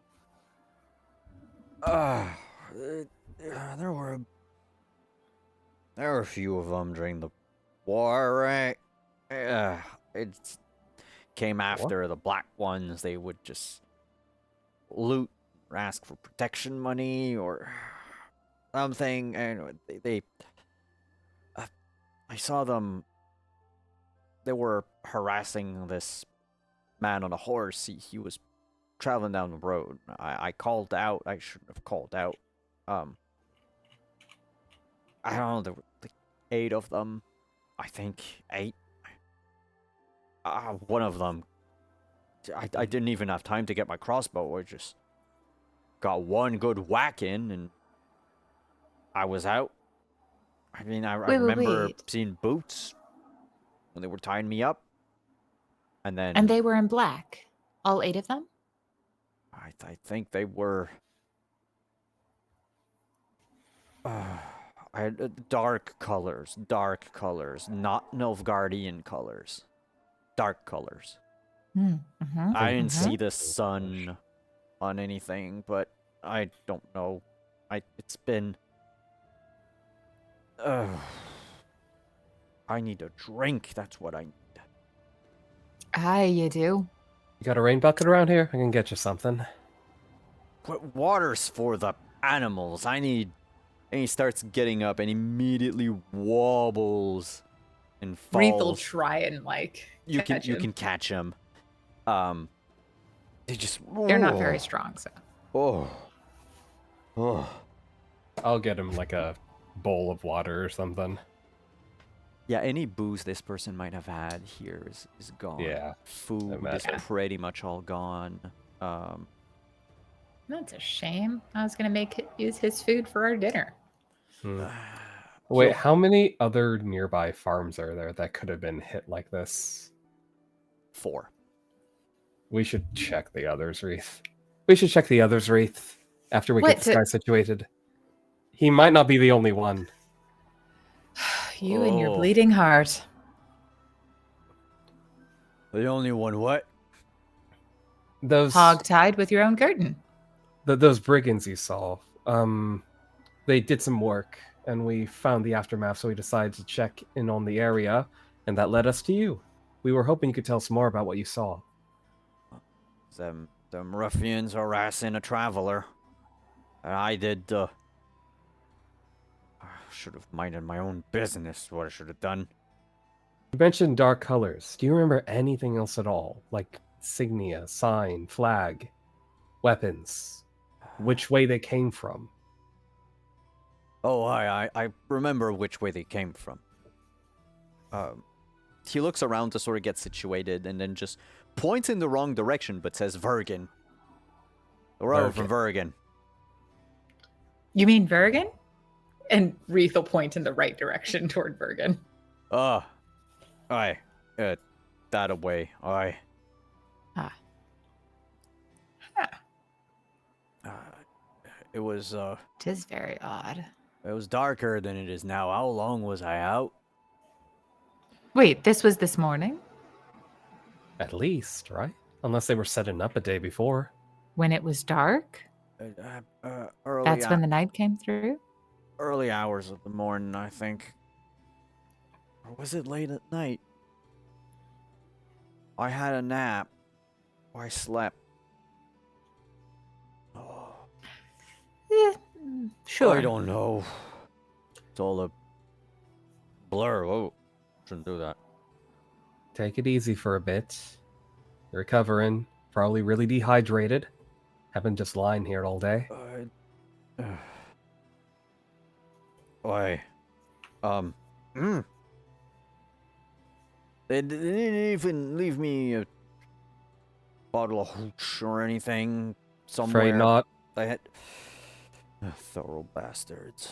I think Unless they you took have it thoroughly hidden, in which case we're happy to pull it out for you. Yeah, got a special bottle for a special occasion? Sure, where do you hide things? Why, you're Wreath. not going to rob me, but lying there. I don't have anything. I don't have anything What? anymore. I'm simply trying to help you find your beer. And if there was something shiny, I will admit I would have taken it, but I assume you don't have anything shiny left. Oh, look at that. Do you have any food? Because I don't think you're in any state to make a 2-hour walk to the inn. No, but perhaps maybe his neighbors may have something if he does not, because... The hens, the chicken might have eggs. There we go. I'm not cooking a Yeah. chicken. I think you got a good idea, though, Wreath. Let's check on the others real quick. Maybe someone else saw something that they could tell us. Sure, then we can come back and you can cook his chicken's eggs and we can eat before we go home. Wreath will not firmly clap a hand on his shoulder, but sort of like rest a hand on his shoulder before heading out the door. He is so confused. That's fair. Probably the dehydration talking. Yeah. He just like stumbles down on a stool and leans on his table, grabs a bowl of water, and will start drinking as the two of you leave the farm. You mosey on to the next one. From where you are, let's say there's one across the way. There is one that would be to your right. And then there's another one that would be across and to the right. Right, across to the right and across. Let's just do a semicircle counterclockwise, starting from the right. Sounds like you have an excellent plan. Lead the way, Captain. All right. Oh, wait, do you prefer to be called craftsman? How do you like to call yourself? I'm Formally. Joanna. That's it. Simply Joanna? You know, though, when I was still a child, the other kids would make fun of me and call me the Wicker. Oh, would you prefer to be called the Wicker? No, that's a different time, different life. A little bit of juvenile teasing in there, but Oh. yeah, Joanna's fine. All right, then. Would you rather have another? And I assume they're like walking toward the next one as they're having this You conversation. get to the farm to the right. That lies abandoned. Abandoned? Like no one's lived here, or like we don't find anyone. Like no one's lived here in maybe months.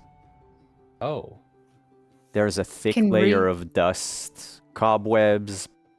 There's actually a squirrel inside the farm. Like you can push the door very easily. A You squatter. disturb a squirrel in the process of looting, I guess, as best as squirrels do. find it. There's quite a lot of like bird poop on the windowsills, the thatch on the roof. While it wasn't apparent from the outside, from inside the home, you can see spots of it have like rotted away, would be in dire need of repair. But the place looks like it was voluntarily abandoned, in the sense that aside from like the odd, maybe like a drawer, did they have one piece of furniture with drawers? Like one of them is slightly ajar, but everything else is closed. Everything that could be put inside a bag and traveled with, brought somewhere by a single person, was. Anything that would be too big, that would require a cart, or maybe like to have like a horse or a mount to pull it, has been left here. Well, this does tell me something, probably. Whoever these folks were, they definitely weren't familiar with the area, or else they probably set up shop here until it was time to strike.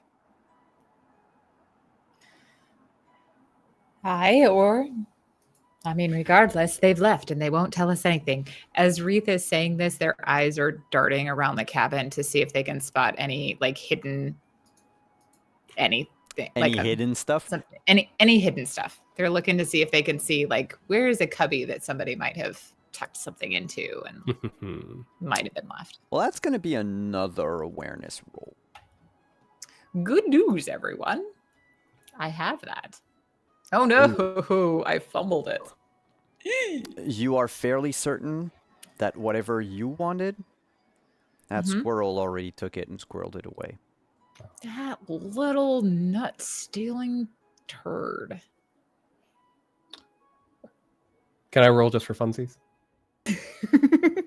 I mean, is Absolutely Joanna love it. also looking to steal from an empty farm? It's more about bonding with Reith. It's like, you looking for secret compartments or something? I don't think there's anything of value here, Reith. Breathe just keeps looking. They're like, oh, Game maybe over? not, but you never know. What'd you say, awareness? Yeah. 17. Give me a D100. D100. Okay. If I roll 100, do I get Excalibur? Oh my gosh, I 23. hope it's Excalibur. No, Oh. no, but If I 23 acorns. you notice as you're looking around, especially where that squirrel was earlier, you notice a patch of fur. Probably like another squirrel. But it's not moving. And you grab it and you pull it. And it's a squirrel tail Wow. with Ugh. little string of leather to attach it somewhere. I mean, Reith has lived for a while. Joanna maybe less so. What is the two of you? What is your base in education? So like without rolling, education plus intelligence. 10. Joanna wouldn't know what that is. Education plus intelligence. Okay, where is my education? Oh, I'm less than that. I'm 8. Okay. You don't really pay attention to what people wear as like symbols or whatnot. No. But this is a symbol. This is a squirrel tail. A scoia'tael. Excellent. It's what Scoia'tael. it's what the scoia'tael wear to identify themselves, hence their name, right? Scoia'tael is squirrel tail in Elder Speech. This was voluntarily hidden here, left behind. Whoever lived here either hosted or was themselves or fell prey to a scoia'tael, and when they left their symbol behind. So it's actually like a treated squirrel tail in the sense that it's not going to rot on you or anything. It is going to lose all of its hair at some point, though. But I think this is the most interesting thing we're going to find here, Reith. Well, I'm not carrying that. And Reith walks out the door. I could be in a tavern eating stew right now. I will put it back where I found it. If someone left it here, there's no reason to disturb it, so I'll just put it back. Give a little sorry to disturb this abode. Good luck in the winter, she says to the squirrels, and then she leaves. And I guess we'll just continue along the counterclockwise. all right. The next farm that you find, similar situation. A family of 4 knocked unconscious, tied up, I'll- gagged. Family of 4, by that I mean all 4 of them are adults. 2 of them look 4 humans. 3 men, 1 woman. There's a man and a woman who look demonstrably older than the other 2. But they're all Couple and their adults. 2 adult sons, probably. Yeah. They look like farmers. And similar thing, their house was ransacked. Except they're still passed out. Each one... Actually, they all bear a number of bruises. Doesn't appear... Not just one to the head? Not just one to the head. Seems like some of them tried to fight back and have like bruises on their arms. Oh, fighting across back. their face. They might have seen more then. But when you look at them and you approach them, like all 4 of them are breathing. Oh, what a relief. They'll just start taking apart their bonds with the knife that appears out of nowhere and then disappears when all the bonds are gone. Oh, Joanna's just gonna, hey, wake up! Start shaking people. Give me first aid with a -2. First aid -2. Because we don't have Gulshin. God damn it, Gulshin. All right. No, he wanted to go eat food. Yeah, hold on. I'm the wicker. I'm We'll the blood get to weld. that. 10. You realize in that moment that yelling at unconscious people might not be the miracle method that you were led to believe. Hey! Hey, wake up! Come on! Yeah, they're not waking up. Well, Wreath gets they're like, well, I don't know enough about human biology to be able to understand if they are wakeable. Perhaps they're in the endless sleep. What? No, they just got knocked unconscious. How Just can for the you chat, tell? I want to point out that Joanna still has my smelling salts. Just for the chat. Oh, do I? I think. Well, now you'd say forgot all about them, so maybe Joanna forgot all Yeah. about them too. Oh, I was wondering if We could also just throw cold water on them, fair is fair. which Wreath does. you grab water from a rain barrel and just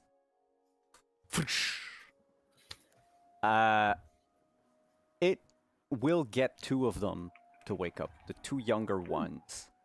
Nice. And one of them immediately turns to their parent and begins to, look their parents over and try to wake them up gently. Everyone's fine. Just seems like you saw a bit of a rough time. They trashed our house. They also tied you up, but we took care of that part. You're Oh, welcome. Who are you? Well, I'm Wreath. And Joanna. Wreath, We have Thank some you. questions. Judging by the numerous bruising on your body, you had a bit of a tussle with some folks, which, if we had to guess, wore some dark clothes and seemed up to something. maybe marauders of some kind? Mercenaries? Bandits even. You're talking about them ruffians, bandits that went to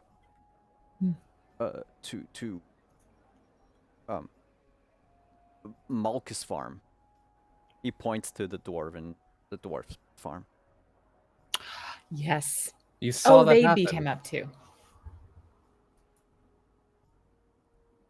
Well, I mean, I saw them exit, and I yelled out, "Boy, what did you do to Malkin?" I shouldn't have done that. He came rushing for us. Brother and I were good in a tussle. We were Ben Mason's fisticuffs champion in 2 years ago. Ah, you must And- wear that title with pride. Why? Oh. Them folks, they didn't fight fair. They came How in did with they the fight? blades hidden and the strikes, and some of them staying behind, trying to shoot my ma and my pa with arrows. Hmm. How's ma and pa? I Rick? didn't see any life-threatening injuries. They just had a rough time like you did, and just taking a while to get out of it. Stepyan, by the way. I'm Stepyan. Stepya. Nice to meet Stepyan. you. Stepyan. Nice to meet you, Stepyan. That's my brother Rick. Hello, Rick. My ma and my pa. Do they have names? Pa wants us to call him Pa, but Sir, his real name is the Lotion. Ah, Lotion. yes. My mom's Maria. Maria. Lovely. Well, it's very nice to meet all of you. You didn't happen to see a knight at all on a horse, did you? Oh yeah, but he didn't seem to do anything. Stayed on the road while all of this was happening. Wait, Hmm, the knight was yes. on the road while you were being attacked. Oi. And- They came with the knight. I think the knight was their commander or something. Stayed behind, didn't do jack. Just Interesting. let them do Hmm. all of this to us. Did you Did go to did see the knight- Malkin? he's in exactly the same shape you are. Oh, also he lost all of his things, and Wreath will look around to see if there's any sign of like food or shiny things left. No, and Much in like you. fact- Yeah, now that you think of it, stealing this much food, these That's a lot. mercenaries are more than likely not going to spend their ill-gotten gains at the tavern. If they're stealing that much food, it's because they're surviving somewhere. They're living rough Yeah. somewhere. Makes Yeah. sense. Stepien goes, Especially if there's poor guy with a harvest this year was hard on him. Try to help him. Well, with the elf leaving, he points to the farm where the farm that was abandoned. Hmm. Thought we could split his field, but it's too much work. Ended up losing a lot. Now, Pa's not going to be in any shape to finish a harvest this fall. It's gonna be up to us. We don't have anything. Say, who are you two? Oh, I'm Wreath. No, I know your names. Barging in people's houses like this. Oh, well, as it turns out, we happened to see all of the blood on the road and thought, well, perhaps maybe the people around here might know what had happened. And we walked in and, well, what did you say the dwarf's name was again? Malkin. Balkan. Yes, he was completely tied up. So we let him free. And then we went over to, what was the elf's name again? Oh, I don't know. We always called him the elf. Oh. Not a big talkative guy, person. Grumbled a lot. Yes, no. Excellent. So we went to his place and it was entirely abandoned, as you well know. And then we came here. Our intent is to go to the next house after this. We're Which looking is to owned understand by better. who? Oh, yeah, Oh. good question. That's the, And he stops for a moment. Where are they from again? And his brother, Rick goes, sorry, I need to check. Banglean. The Banglean folks. Banglean, we call them the Kedwini. But on account that they're from Kedwin, but yeah, they're from, it's the family from Banglean. They, oh, I hope everything's alright with them. Well, They were trying for a child. Very unlucky family. Ever since they moved here. Just one disaster after another. I like the sound of that. With recent events, we should definitely go check to see if they're okay. Before we go, Right. though, is there anything else you could tell us about your altercation, you said there's about 8 of them, and their commander was just waiting on the road on horseback, correct? Aye. The Did the horse continue armor to and everything. move along the road, or did the commander stop and stare? That's when Rick, now that he's moved like both parents to like the one of the beds that they have, turns around and goes, I saw the horse was stomping its hoof, like it was impatient. I've seen my fair share of horses during the war, and this one's was I'd say it was scared, wanted to get out of here. Not used to the shouting conflict, I think. But it didn't bolt? No, it didn't.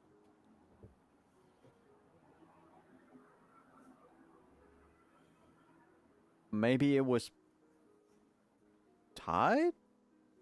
I don't know. It didn't move. Men on it barely even moved.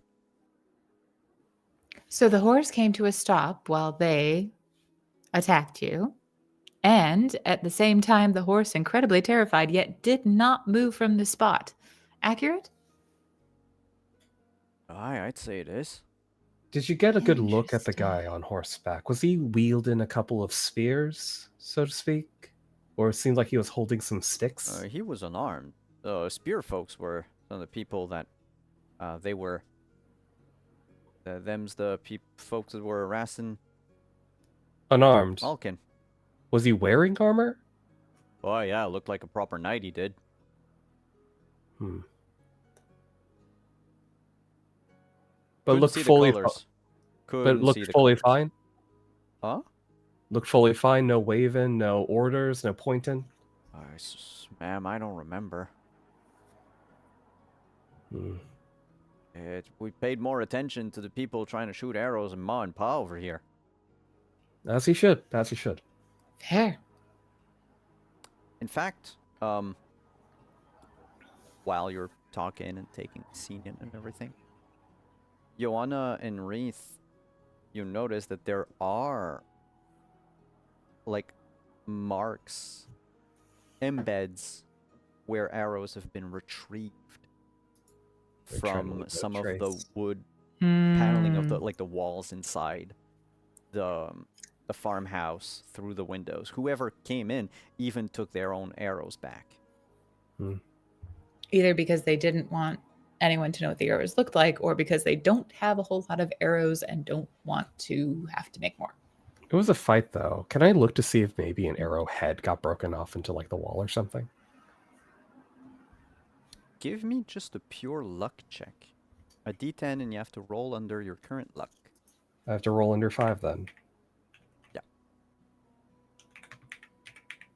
Looking at the walls. Unfortunate. Damn. They did a good job of clearing this place out. They were thorough. Even if they broke an arrow, they took the time to retrieve everything. Like, not amateur.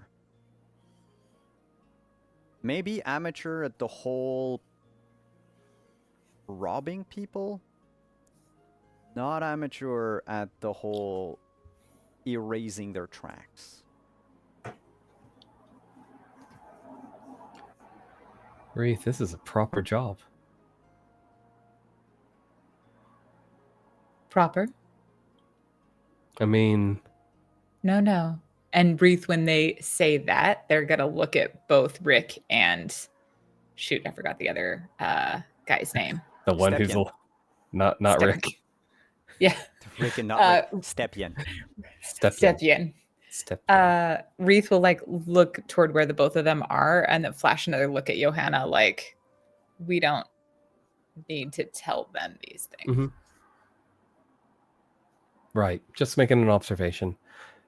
Lovely. Listen, you're kind of roughed up. Mom and Pa probably take a while to wake up. Your neighbor's cooking up eggs and chicken, or so we think.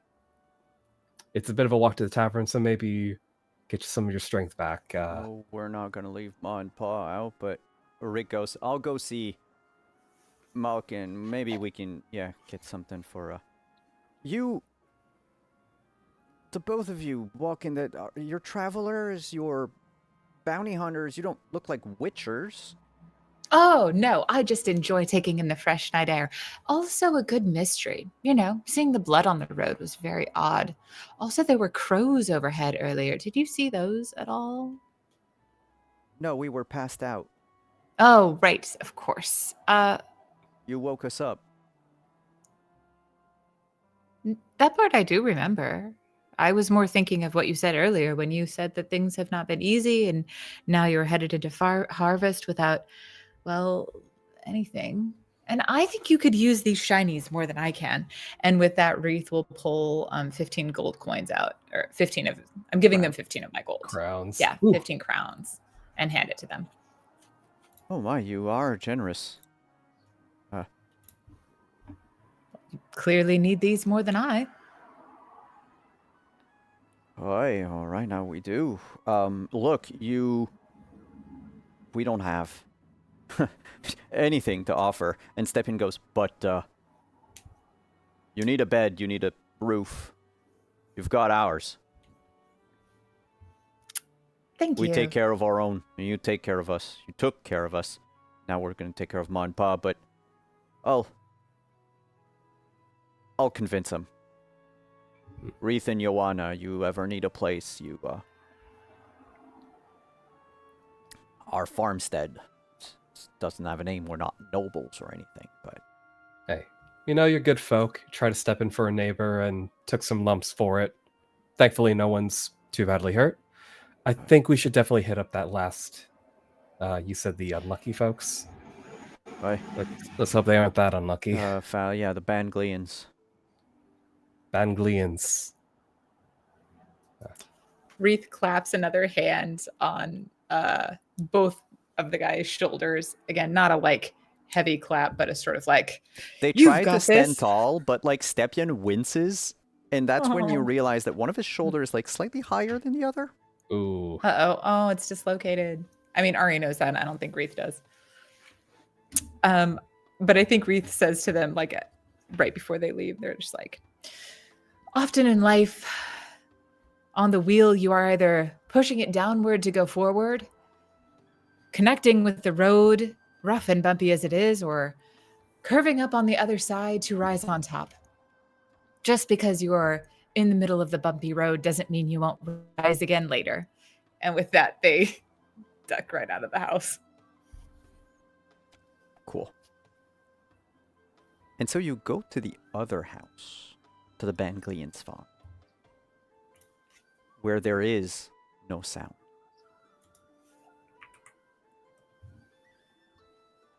You walk up to the little farmstead. This one not dwarven make. It's a daub and thatch house, wood, very simple.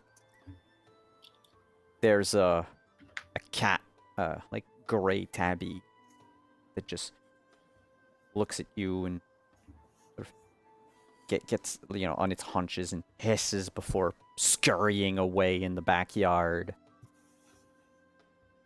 The door is slightly ajar. You notice that these folks, they can't afford a handle on the door. It's just a push door. They probably use a bar to bar it on the other hand, but from the other side. But it's not barred right now.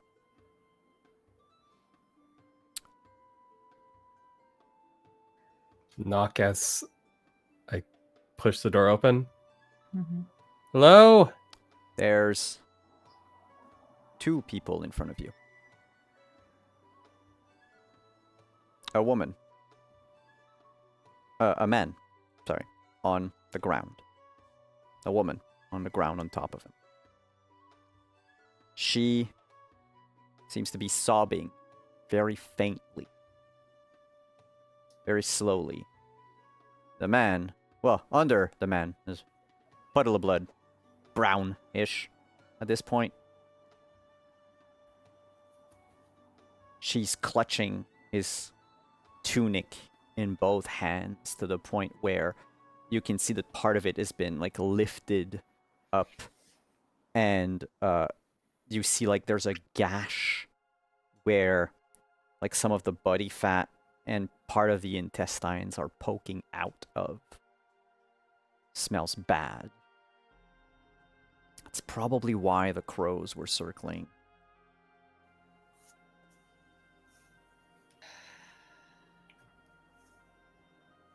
She looks up at the two of you. Her sunken Breathe fully. eyes are almost impossible to see. Her tears have blackened her cheeks. She sobs a couple more times and gets up. And you notice the part of her that does move up, slightly translucid. The rest of the body remains on the ground. And she screams, and her entire lower jaw dislocates as like a 2-foot-long tongue comes out of it, and she charges, pure rage at the unfairness that occurred here, at the death that took place in her home, her house.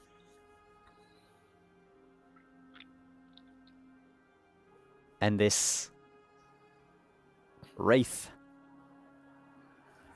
charges at, on a 1, Joanna, on a 2, Wreath. Excellent. wraith That's great. Charges at Wreath. Let me just change the music. I could be in a tavern eating stew right now. I really hope Joanna is saying this under their breath, like at every time you said this. This being an almost surprised round, in this case, there's some distance between you and the Wraith, enough that you can defend. And by defend, I mean you choose. You can use dodge escape, to just try to move out of the way.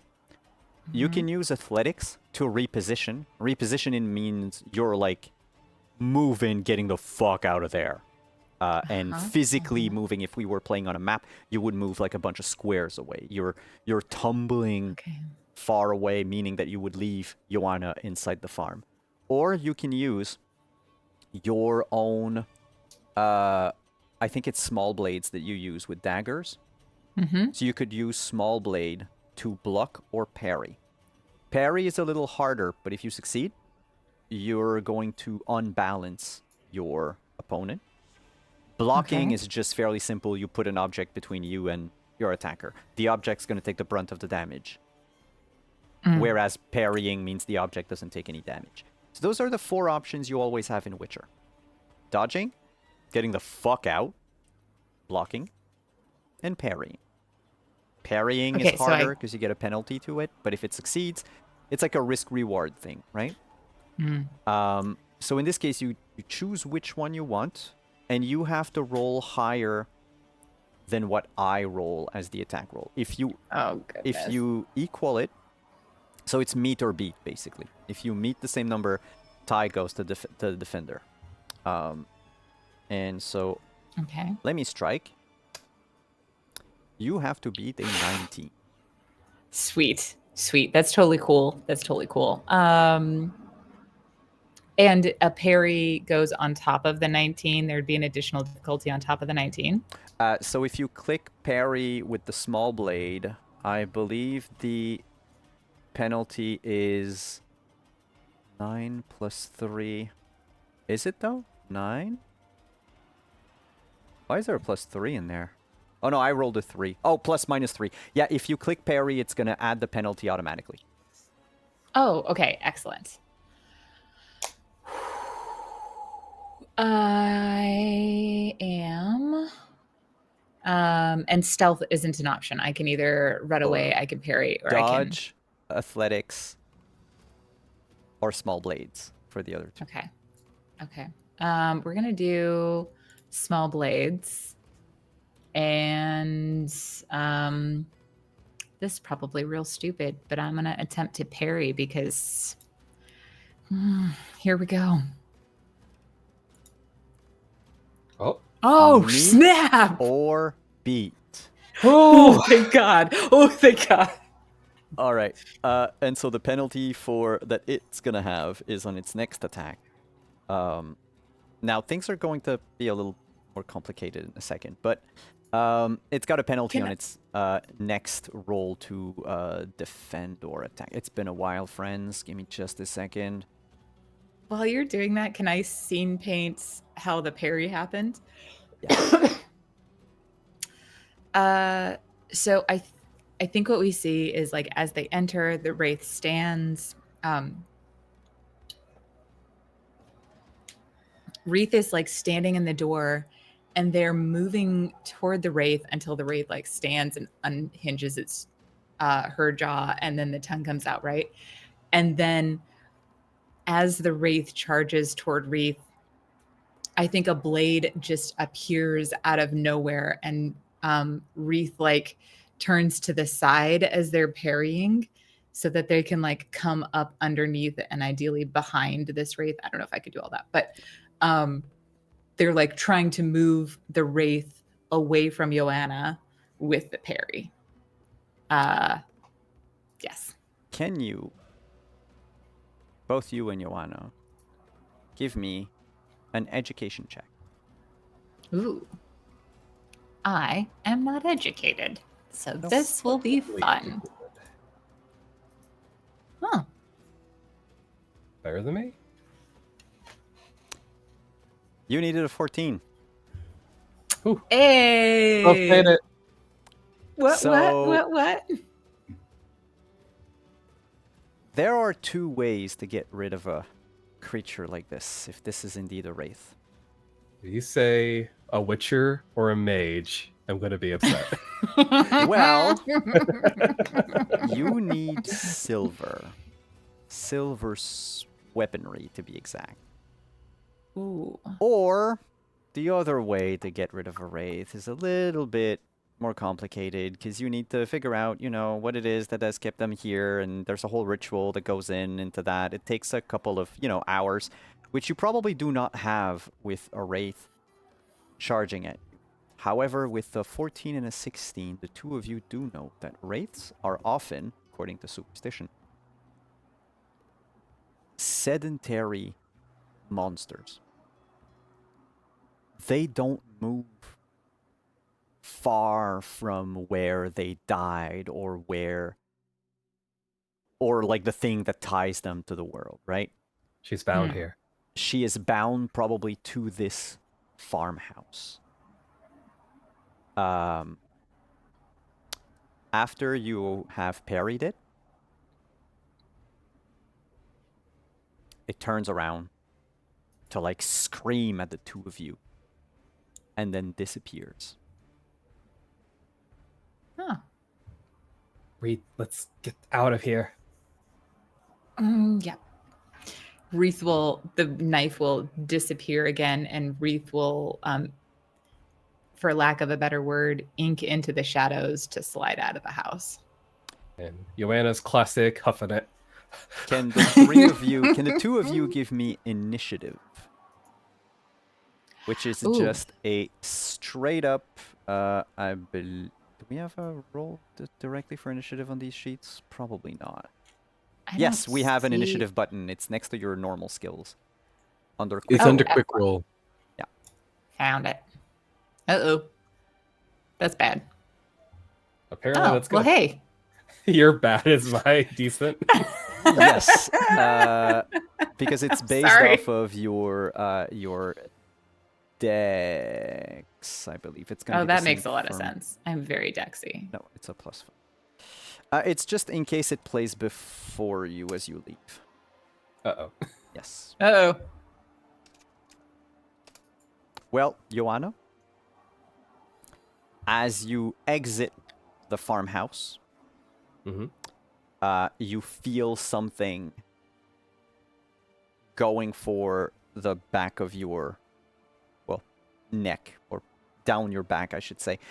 Can you give me a dodge roll or an athletics roll to reposition as you're hoofing it? Where would dodge be located? Under reflexes. Oh, there it is. You need to beat a 50. I will roll athletics.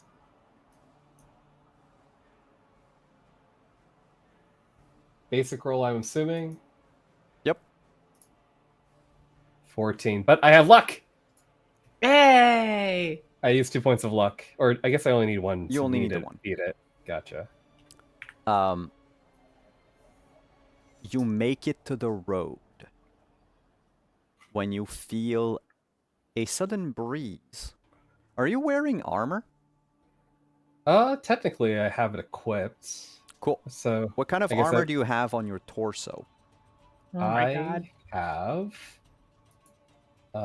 torso armor would be a Dearnian Gambison. You feel a little bit of wind in your neck, and when you put your hand in back to feel it, it's not enough to take away a point of SP from your armor, but something tore at the collar of your gambison, and it exposed some of the wool, the filling inside, the stuffing. Ooh. I'm going to have to patch that up. And we're gonna move the camera because it pans a lot faster through time and space to go back to the inn 2 hours ago.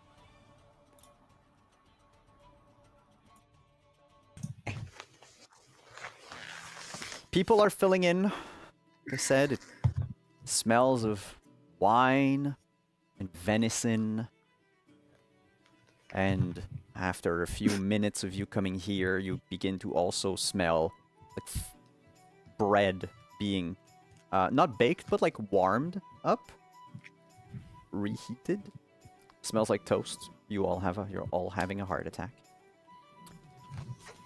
There's about half a dozen people aside from you in the inn, one of whom is someone that only Asa has seen so far, because Gulshan, you were out, but it's Caldwell, sitting at a table, engaged in conversation with someone else, probably like a local, well, Gulshan you would know is one of the local farmers, a lad that lives a few ways away, lad of 17, and he could not be more annoyed at being there, but Caldwell, is apparently buying him drinks because there's like 3 tankards in front of the boy.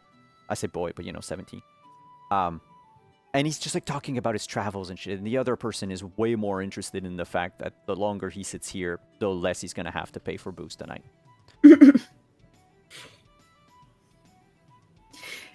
Let's maybe move in this direction, sit somewhere over, and he's like surreptitiously steers Gulshan away from that table where the merchant is sitting. Like, Well, there's just so many tables, I believe, in here. Ben Maysid, where's our inn? There we go. Oh yeah, no, it's all in a the new section that was built, so it's basically one big room with a bunch of tables. You could definitely be farther away, but there's no, like, there's gonna be a couple of like posts in between you, but no like actual walls. that's fine. We'll sit wherever there is a post that is blocking us from his vision. Sit down, and Asa's gonna like pull up his hood, sort of readjust it so that it is as far over his face as he could possibly make it. Oh, I'm starving. What have they got here? Stew. Know this place. I like stew. That sounds good. I try to make eyes at Zorn, and I accidentally make eyes with the thing. The lizard thing. Uh-huh. Ask itself for a dragon. You also see it, Asa, if you follow Gulshan's gaze. There's like a stuffed... Well, it's clearly not a dragon's head. It looks like someone sewn up eyes on a slizzard's head. Like a stuffed slizzard's head. To the common folk, it might look like a dragon, you guess. It definitely does not look like a dragon. Or a wyvern, for that matter. That is odd. Offensive. Awful. Ugh. A little bit, yeah. And I try to wave down Zorn. Oh, yeah. The werebub comes up to you.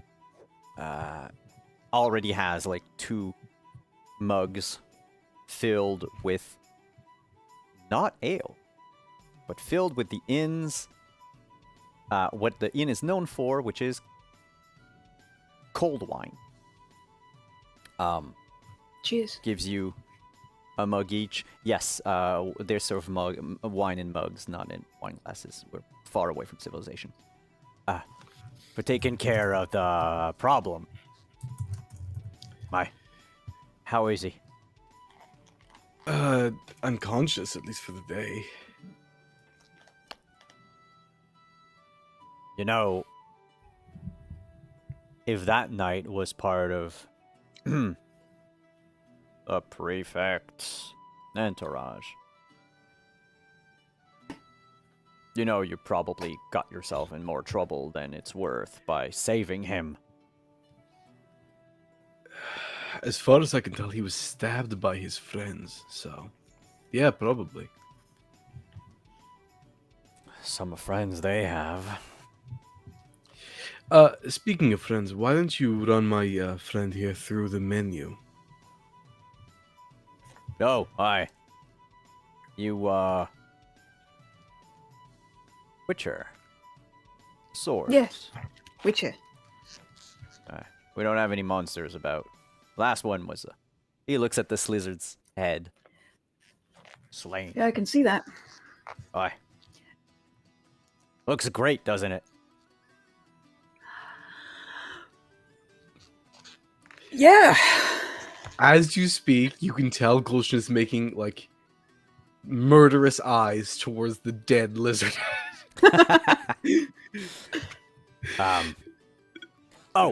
Tonight. So, we've got, I had half of a deer left. So we've been slowly cooking it all day. Well, I haven't done it, or account of me needing to clean up places. You know. Yeah. Yeah, it's been slowly cooking stew tonight. Yeah, I like meat. There will be Sounds meat. good. It's meat, and it's in a wine broth with taters, carrots. No, wait. Turnip, carrots, and I think we still had enough mushrooms. You're lucky if you get some mushrooms in there, but there might be some. Anyway, should feed a village with it. And then I'm gonna have to ask Bo for some more meat in the future. Mind you, we're getting close to pumpkin pie season. Can I have just the meat? What? Just the meat. Can I have just the meat? Raw? He thinks for a second. Not raw, but not largely cooked. Yeah? I mean, you can cook it. Clearly. I've got it. Zorn, just take a piece of venison, burn Right. it once, burn it twice, put it on the plate. Sure, I can do that. Just Weird spices? No? Sure.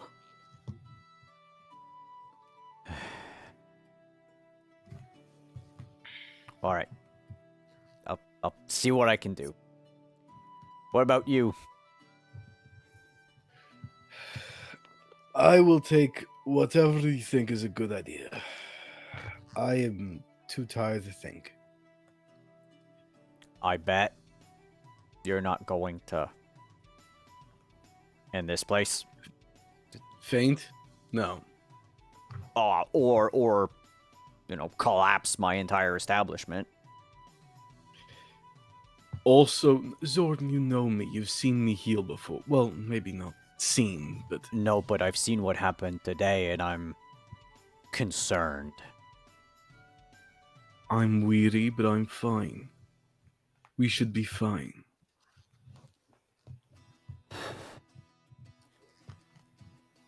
All right. Meat. Something good. Be back in. There's going to be on the house tonight. Oh, Just jeez. this once. My dear friend, thank you. Uh-huh. He goes back to the kitchens with a smile. We'll bring you back a basket of warm bread rolls.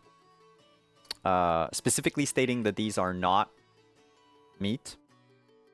And then come back with a smaller bowl of pickled garlic. This isn't meat, but you should definitely try it. And eventually does come back with basically a wooden bowl, a fairly sizable bowl, filled with this stew. It's got like a layer of almost like oil on the top. It's very thick as far as stews are concerned, not very liquidy. More like a ragu almost. And for Asa, well, here's a platter with a bunch of varying cuts of meat that are basically some of them are like just seared on both sides. Some of them are like very well done. Some of them are like rare. It looks like these are basically just what we had left. And there's a little bit of salt and pepper, like peppercorn on it. And a little thing of rosemary. There. Meat. Thank you. He's going to leave. As the food came, as you waited and everything, there's another like dozen people that filled in the place. You are now about like 25-ish people in here. Greg from earlier Odd today. fella. You know him? Who? The werebub. Yes, he's well, Your I friend? suppose you could say he's the mayor. Interesting. He owns the inn. He built the inn, and the town was built around the inn. So, And you are from here? no, I'm from Zadakania. Ah, Zarkania. Cool. He's gonna Cool. start eating. Is that the Nordling thing? It is kind of cool outside.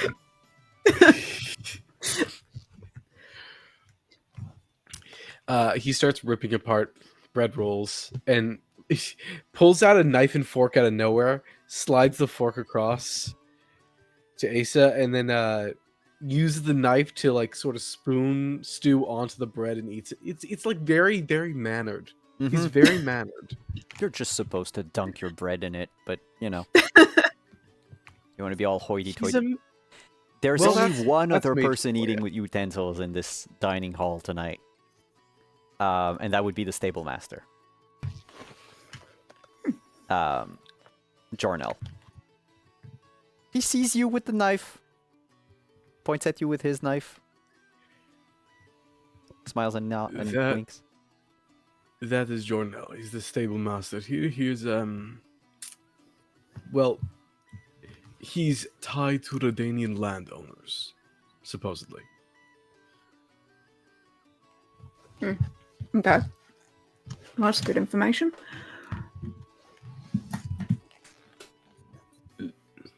Zorn is a kind fellow, although deeply concerned about this town, you know? You wouldn't let anything come between it and its safety, including us. So if you bring threats to them, to this place, he's like, you can tell that it's easy to see that Gulshan's not exactly adept with Nordling. He's not terrible, because he's smart, but he's not fluent yet. If we bring threats to this town, Zorn will stop being a friend. Mm-hmm. You've lived here a long time? He's asking questions, and like whatever hand is not signing is like shoveling meat into his mouth. He's not being polite at all. The fork that was given to him is still sitting in front of his plate. Like only 5-6 years.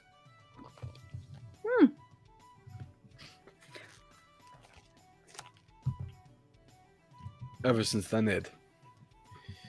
Conclave. Well, cool, really. Why here? Why not? This place is... Well, it's close to, the valley. It's close to safe harbor for people who are non-human, people who look like me, people who are mages, while at the same time not exactly being under the complete control of, the Duchess. And it's small. No one looks for a mage here. Maybe they expect to find an herbalist, but I'm no herbalist. It's a good place to hide. You're a healer, yeah? I am now. Wasn't always. What were you before?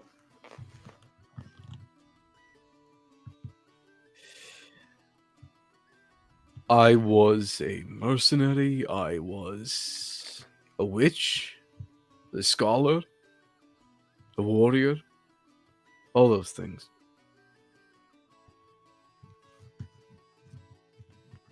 It's impressive. Your mutations, they prevent you from consuming anything other than rawish meat. At that, he sort of slows and, pulls the hood a little further. He's like, no, I like meat.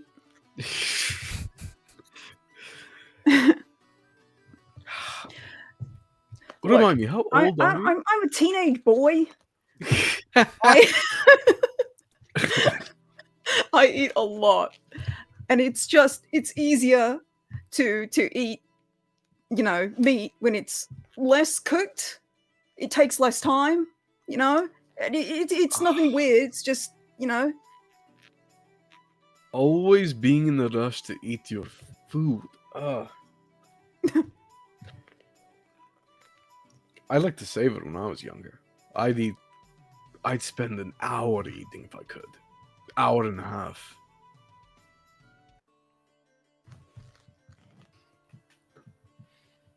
My father used to cook for the entire family, and he would bring up plates and plates and plates over the course of a whole long time, every night.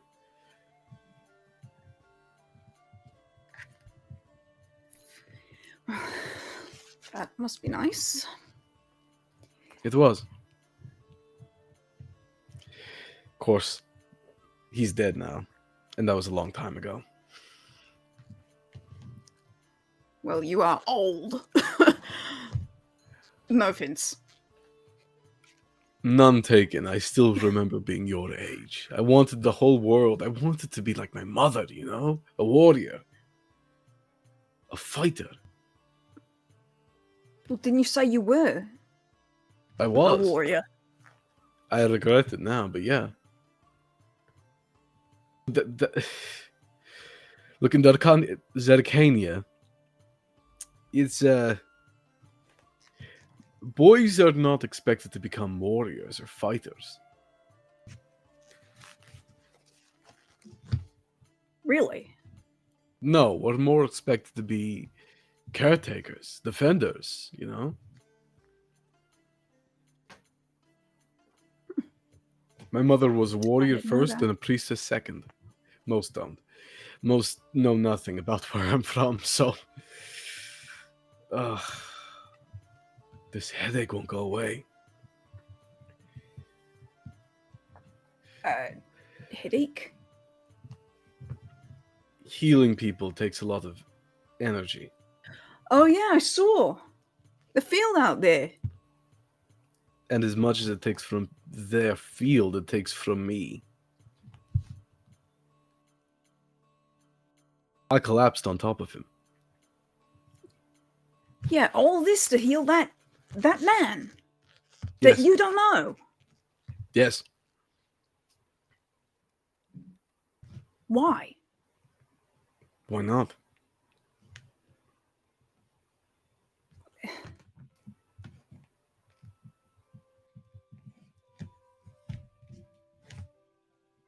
I don't know. Puts you in danger. Puts all of us in danger. Leaving him dead could have put us in danger too. How? A bloody night in the field, Redanian colors. Someone comes People across die that. all the time. Of arrows Yeah. There's and a a war dagger on. in his belly. Sure, but still. You know? Let me put it this way. There was risk to leave him alive. There was risk to kill him. So I chose the kinder path. If he becomes my enemy, that's different. But right now he's not.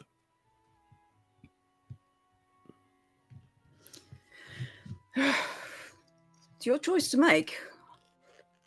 All I'm saying is, you're doing a lot to be found for a person who doesn't want to be found. You're young. Eventually your past catches up with you. You're old enough to know better. I'm old enough to know that if I let that man die, I'd come to regret it.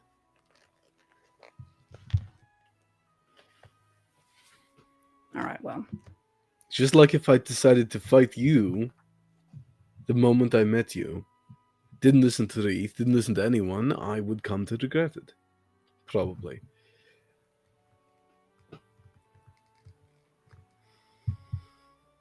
I don't want to hurt you. I don't want to hurt you either. Well, glad we agree.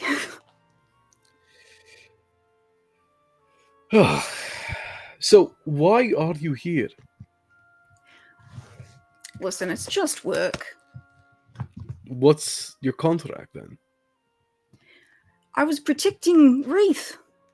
You know, they got caught up in a kerfuffle, and I was the only person who was willing to step in and protect them. Little did I know they got in the scuffle because they were to blame for it in the first place. Didn't learn that until later. But That sounds like no. Reith. They needed someone to protect them, and they had their friend Joanna, who is, you know, just a human, and I'm not going to let them walk along the road by themselves. It's so dangerous out there. You know how dangerous it is. You know personally, like more than everybody else, you know how dangerous it is out there. I wasn't going to let them get to their destination without somebody to make sure they got there They said they were meeting somebody. I figured as soon as they met you, they'd have somebody else who could take over to protect them from whatever it was that was out there, or whatever it is that they found that was out there, which, getting into trouble seems to be Reed's forte, as you and I, Yes. you're more aware than I am. This keeps happening. So you also help strangers. Well, I mean,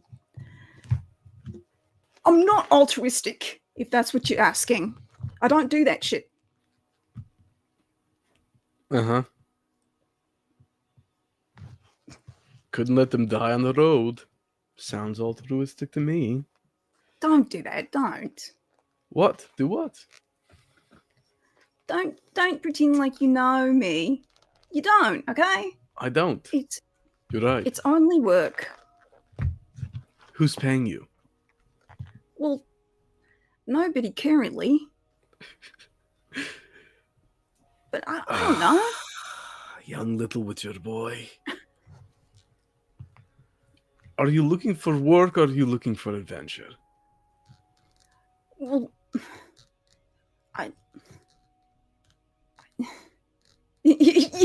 like the conflict on his face as he's realizing that he's being hit with the hard questions. He thought he was so tough and worldly wise, and like, I'm a witcher, it's just a job. And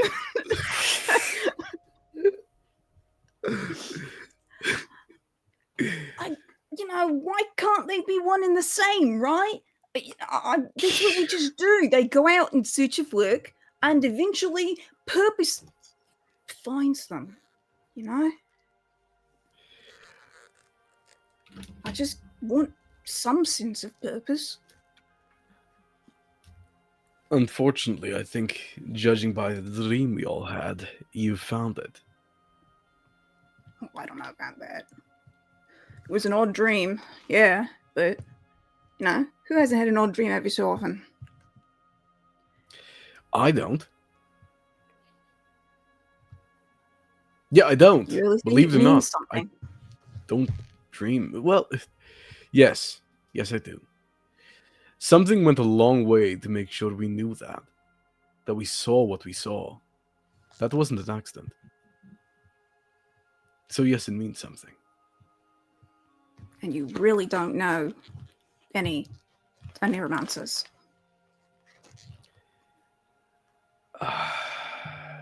Saja is dead. Heart attack. She was very old. More than that, do I know any neuromancers, Simon? Well, aside from your friend who died of a heart attack, I mean, Yeah. specialized in neuromancers, you don't have like a Rolodex of all of them. However, there is always Banard and Aretusa. But the thing is an Oneromancer is not something that you'll pick as like from the graduating class of 1273. But the people there might know of one that is like reputable.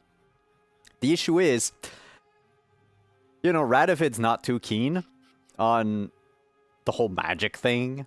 So these people might have gone into hiding. And that might be a little harder to find.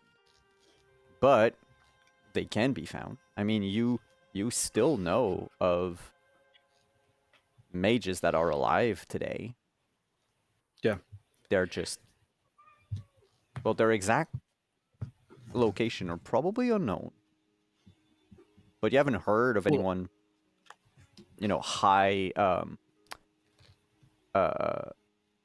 I was gonna say in high places, but they no longer really counsel kings and such. But you seem to recall there was like an exodus of mages into the far north, into Kovir and Povis, a couple of years ago.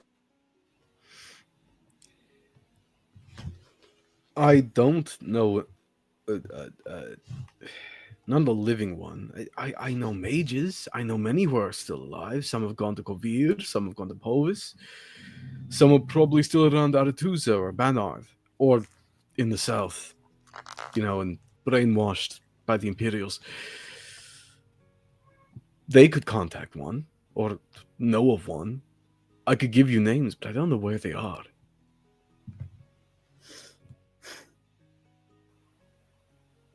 And you don't know anyone who might know where they are? I mean, there are a few that we could probably track down. I'd have to think about it. Also, I'd have to think about one that likes me. Not all of them like me. Truth be told. Not a lot of friends?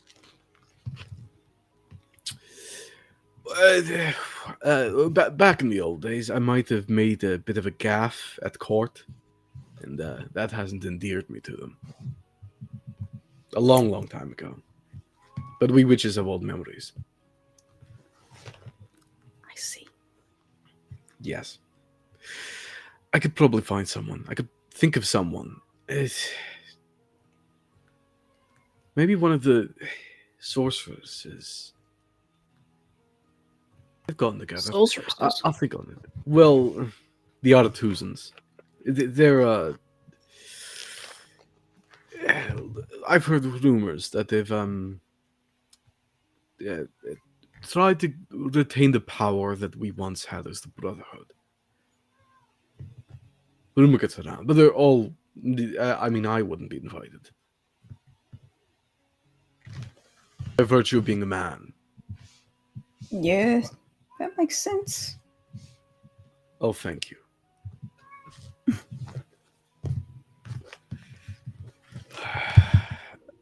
I could think about it. There's always the other option. What is that? Priests or druids. Oh, druids? Really?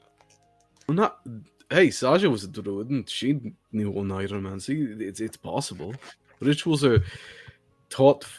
They're handed down like gifts. So a druid can know them, a priest could know them, a mage could know them. We do them differently, but we do share them. Yeah, but druids are weird. They're not that weird. They're weird. I have met many a nice druid.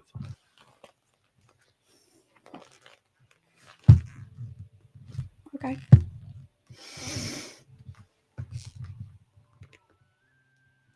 Where are the other two? There's I don't know. a werebub hand that slides on your table. A bowl of walnuts. Dessert. It's not meat, Thank you. but it's protein. Well, Asa knows the difference. I'm just trying to get them to eat something other than just pure meat. Hey, thank you for the information. Oh, true sense. Zorn, who is that Gad fellow talking at the bar? The what? The one who won't shut up. Oh, that's old The Caldwell. ugly guy. Well, it comes here from time to time. I think Ben Mason's part of his new route. Oh. Peddler. The last of- time you came to town, I was stepping out. Peddler of what? Whoa. Whatever he finds in trash heaps, I guess. Well, I say that, but look, he does from time to time have the useful odds and ends. The very hammer I used to open up those walnuts, bought it from Caldwell. Secondhand, had a bit of blood on it, had to wash it out. He's just... You didn't have to tell us that.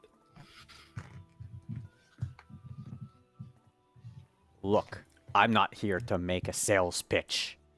You ask me who he is, I ask you who he is to me.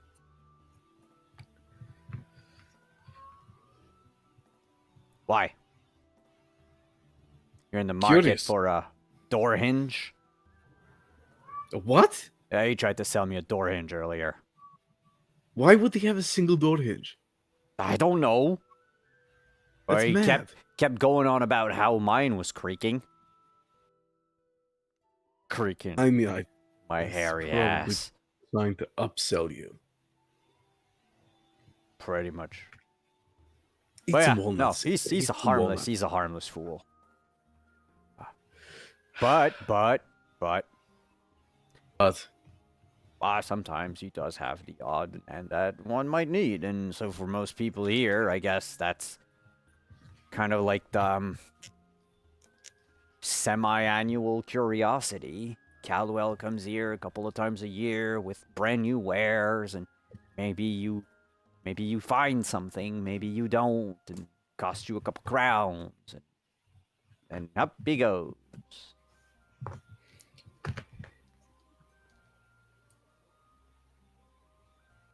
Great. The trash merchant. oh, with the I see. But you didn't hear it from me. But I heard from a couple folks up at Teal that he might actually be part of Redanian secret intelligence. I mean, how could a fool like him travel the roads with nothing but a mule and never get waylaid?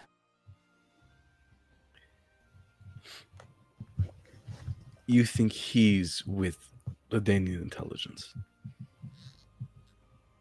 I think he's a lucky fool. But I think his luck gave him some sort of reputation.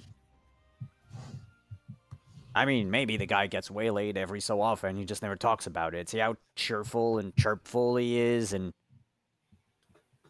how he spends? I mean, I am going to take him for all of his crowns tonight. I've been upcharging those ales all throughout the night. I'm gonna take a look at this. Like, I'll crane my head around a pillar and I'll take a look at this cold well. Can I do a little? Can I try and see if this spy theory holds any water at all? Can you give me human perception? Yes. Yeah. Spy. 17. The first thing you notice is that Caldwell is looking back at you. Shit. The second thing you notice is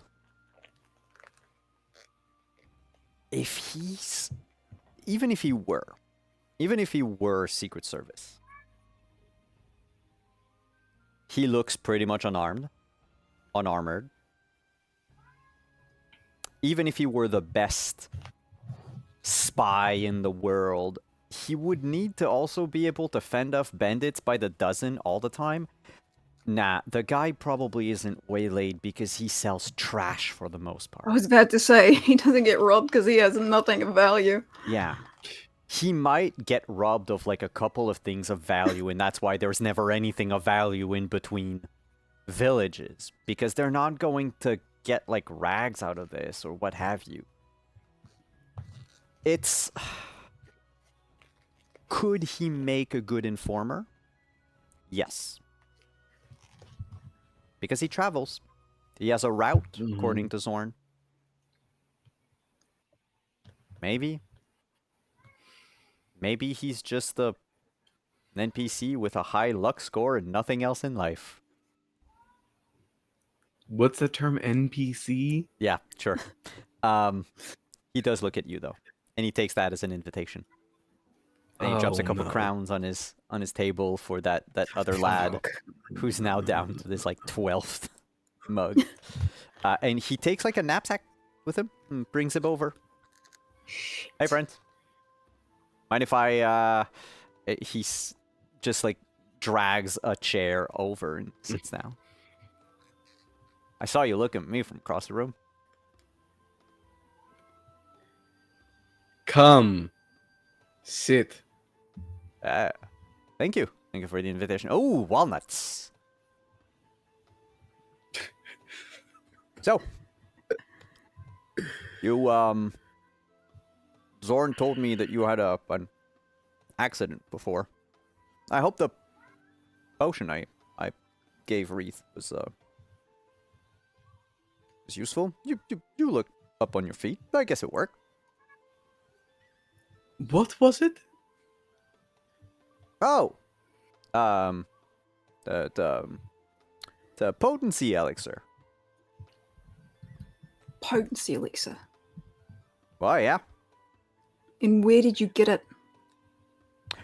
Oh, that one I got from an alchemist in Hague. Hague? I think it's Hague. Simon thinks it's pronounced Hague. I don't know. Hagge. Like The Hague, I guess. Just not written the same. Yeah, because an alchemist hag would set off a different alarm for Well, Asa, I think. Are we sure it's not Haggy? Might be. Or I think it's Haggy? Hague. Let's change the place. It was Flotsam. It was an alchemist in Flotsam. There we go. Oh my god, no. It's made. Of Look, course. it's made out of pea Did and they give dung. it to you It's free from on the Flotsam. street in Flotsam? No, I'm sorry. I scratched a bottle a bit. I kept it safe in my spare chest. And it's got a bit of hard bits of metals in there, so it's got dinged a little bit. Nothing leaked. I just give him a quick once over, and then I shudder thinking about where that spare chest is located. What else do you Are you have? cold? Yes. I might I'm have from the a desert. good enough belt for you. I use it as a mattress when I go to, I don't have a bedroll, but I use it as a mattress, and then I use, Use a belt as a mattress? no, a pelt. With a P. A pelt. Yes. Sheepskin. Almost brand new, barely yellow. It's been used. It's warm. No? Okay. Are you the... Oh. You seem to me like you're the gambling kind, sir. No. Oh. Well then. What do I have? Someone who got walloped earlier today. Do you have any books? Books? A book, perhaps? Well, Or writing equipment? books? No. I do have a few pieces of vellum. And I do believe I have a... Give me a moment. I'll be right back. He gets up, grabs a bunch of walnuts, shoves it in his mouth, runs outside. We don't need to pay Zorn. We can just leave right now if we wanted. Yeah, let's leave. As you do so, I'll bring the two other who have come running back from the farm.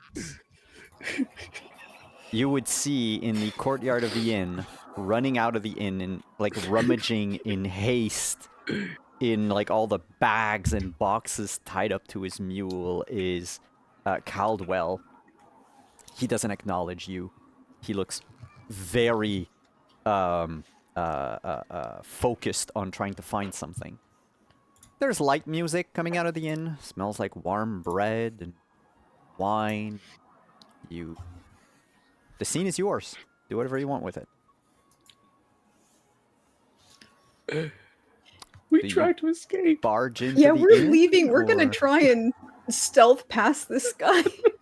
Unless Are these you- two are like so barging as into Reef the and inn. Joanna come into the courtyard, the two of you are also. And now the four Oh, so of you we're are all in the courtyard You're now. all in the courtyard, and like off in the background is Caldwell searching for a writing implement in his stuff. Oh, Well, did you bring Gulch- us soup? Asa, Oh, Yeah? shit. of all the pairings we had to do, why did the two people who actually deal with the problem come to the tavern first? What Wait. problem? What's the problem? we ran into a wraith. Yes, and we ran away from a wraith. Wait, what So it's happened kind to of a you? good news, bad news situation. We went to investigate as Wreath wanted, and for good reason. We found Thank that you. a lot of new factors are in play. Wait, slow down. What kind of wraith? Is Caldwell Wait, part there's of this kinds of discussion, wraiths? or is Yes. Caldwell eavesdropping? No, he's trying to look for charcoal. I really hope he doesn't find He that has his missing own paper. challenges. No, it's so in between everything that you say, like your dialogue, you can hear him like shove the boxes and the bags off of his mule when he's done looking through them. So there's just like noise in the background of like, God, not in there. Okay, let's quit moving. Wait, Joanna, and Gulshan grabs Joanna and then turns her around to look at the tight, like the bit of collar. What happened to you? Wraith happened, and Joanna will start to explain kind of everything that happened, pointing out the main things that she wanted to focus on would be, so the man we have at your place seemed not to be a victim at first, but rather a commander of sorts. And these people, they're professionals. Left no trace. Even the broken arrowheads stuck in the wall from assaulting that one farmstead were retrieved with precision. However, not professional thieves by any mean, as Wreath, I think you would agree that some of their approach was a bit more amateur if this was their main line of work. Precisely. I would think that if this was their main line of work, they would have been more careful, more discreet, going for the higher valuable items. But this was instead of ransacking, a pulling of anything that might have potentially appeared interesting, including food. So they must be holed up somewhere nearby or have been. By the range of hidey holes we saw, I put good money that I do not have. That they're probably holed up in the forest somewhere. Agreed. That seems most likely. But yes, it wasn't a victim that they ambushed. It was like, at least as it was told to us, a leader, a knight position overseeing this work. They did not speak about him being tied up, but I was not certain that he wasn't tied up. He did appear to be in good health, though. Yes, when... I asked. Oh, you asked that? No, I asked about if he was holding spears or any weird protrudements. I mean, even at a range, you could tell if a man had two spears sticking him into his sword. When we The found spears him, had his not yet hands were happened. tied on the bridle. So if they still were, and his horse was hanging back, he could look like he was in charge when he wasn't.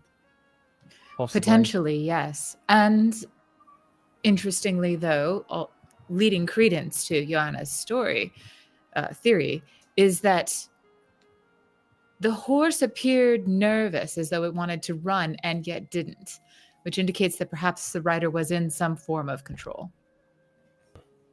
Well, somebody was. Or somebody Precisely. was. Wait, hold on.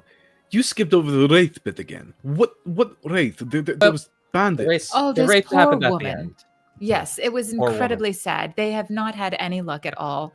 And when we came upon them, it turned both had Succumbed. taken flight, yes, to their next. Well, one did. The other one decided to stay around a bit. Very angry. We did, of course, warn the other families to stay away from that farmstead for the time being. Joanna did. We did not have the proper, or at least, do you have silver on you, Wreath? Actually, I don't think Wreath does. I At least don't nothing. either. Or I guess the question would be, Simon, is the stiletto silver? I know the throwing knives aren't. It would be specifically stated that it's silver. Okay, no, then they don't have anything. Yeah. It would also do shit damage against everything except some monsters. Because, silver weaponry is not the hardiest of weapons. I mean, silver is quite malleable. We did earn the favor of one farmstead there for aiding them and getting them unbound and checking on them and their folks. But perhaps just for a good deed, we take care of the wraith problem before that becomes a bigger issue. At some point in time. Have you had your stew? Was it good? Was it warm and nice and hot and salty? Yes, it was delicious. Delightful. I would really love some before we move on. Johanna has worked hard. She's a little flustered. She puts like a hand on the back of her neck where that wound, well, not wound, but like where the kind of part of the armor kind of came undone from the wraith's near miss, near hit, I should say. Reef claps a hand onto Johanna, less softly than they did for all of the people who had concussions and or been beat up, and more just like yeah, you know. And they go, "You did very well in the face of exceptional danger." Thank you. I appreciate that. Sorry about almost tattling on your proclivities, as it were. Oh. You, what? What? Oh, you seem to be a bit hesitant when I started to ask about your expertise regarding ways of shadowy movement and such. No, I was far more worried about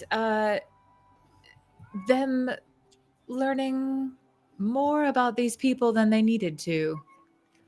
I think it's probably best if someone comes along and questions them later and they don't understand any more than what they saw. Understood. So we've had an exciting evening. How was yours? It seems that you're finished here at the tavern? Yeah. We ate. It was really good. We Very- talked. Yeah. And now we're about to be harassed by Caldwell. Caldwell's here. Ah, I did want to see him about exciting. some Oh, hey, loopings. hi. That wasn't a summons, Caldwell. It was a remark. No, but I didn't want to. And he holds up like it's a broken quill and a little ink pot. 5 crowns. 5 crowns for the. Is there broken even any quill. ink in that? Is what this goes to? You. He snaps like part of the quill off. This is just the feathery bits is just for flair. Full bottle of ink. Gulshan, I don't know the first thing about writing implements, but I think I can make you something more serviceable than that. You said you had vellum. Where's the vellum? Oh. Yeah. It's basically 3 cue card sized pieces of vellum. Nothing that was already written on, I'm assuming. Brand new? I think. Brand new? I will take the vellum and the ink. You can keep the broken quill. Deal. He will sell all of this to you for... I mean, vellum is a bit expensive, but 8 crowns. He said deal already. 8. It's 5 crowns. No, 5 crowns just for the ink and the quill. This is him giving the potion for free all over Yeah. again. He's locking in before he realizes what he's done. Can I do a little business check to see if I can Oh my knock god, him y'all down are here? haggling for fucking 8 crowns. Yes, sure. Simon, we're poor! Toss a coin to your witcher, Simon. There's a reason it's a song. Yeah, you catch 15. him in the thing. It's fine. He's gonna part with it for 5 crowns. Nice. 5 I will do. 5 I will do. Simon's like, You this is- are robbing me, sir. You are robbing me. You are a brigand, and I am happy to do business with you. Thank you. Next time you have a wound, you come to my hut and I will fix you up. Are you also a doctor? Sure. Yes, Wow. he makes excellent plasters. Fantastic plasters. You know, the sort that after the typical amount of time that it takes to, I'm going to go get a drink. And Reith walks into the. I am Bar. starving. I don't know if you two want to hang around here still or head back early, but Oh you, no, I'm sleeping here. Caldwell, I'm not talking to you, but I'm talking Oh. to you now. I want to see if you have any diagrams, blueprints, etc. Yes, I kind of tore through everything looking for the vellum. Tomorrow morning. Tomorrow morning. And he's gonna go back. Don't look to... at me unless you have any diagrams for rituals in there or spells. I don't do in magic. Not since the accident. I know a collector. The accident? The accident? Well, I mean, it's not a worldwide known thing. It's just like I had another mule before. What happened to the mule, Caldwell? It blew up. Are you sure it blew up, or did it turn into a raven? No. I tried to.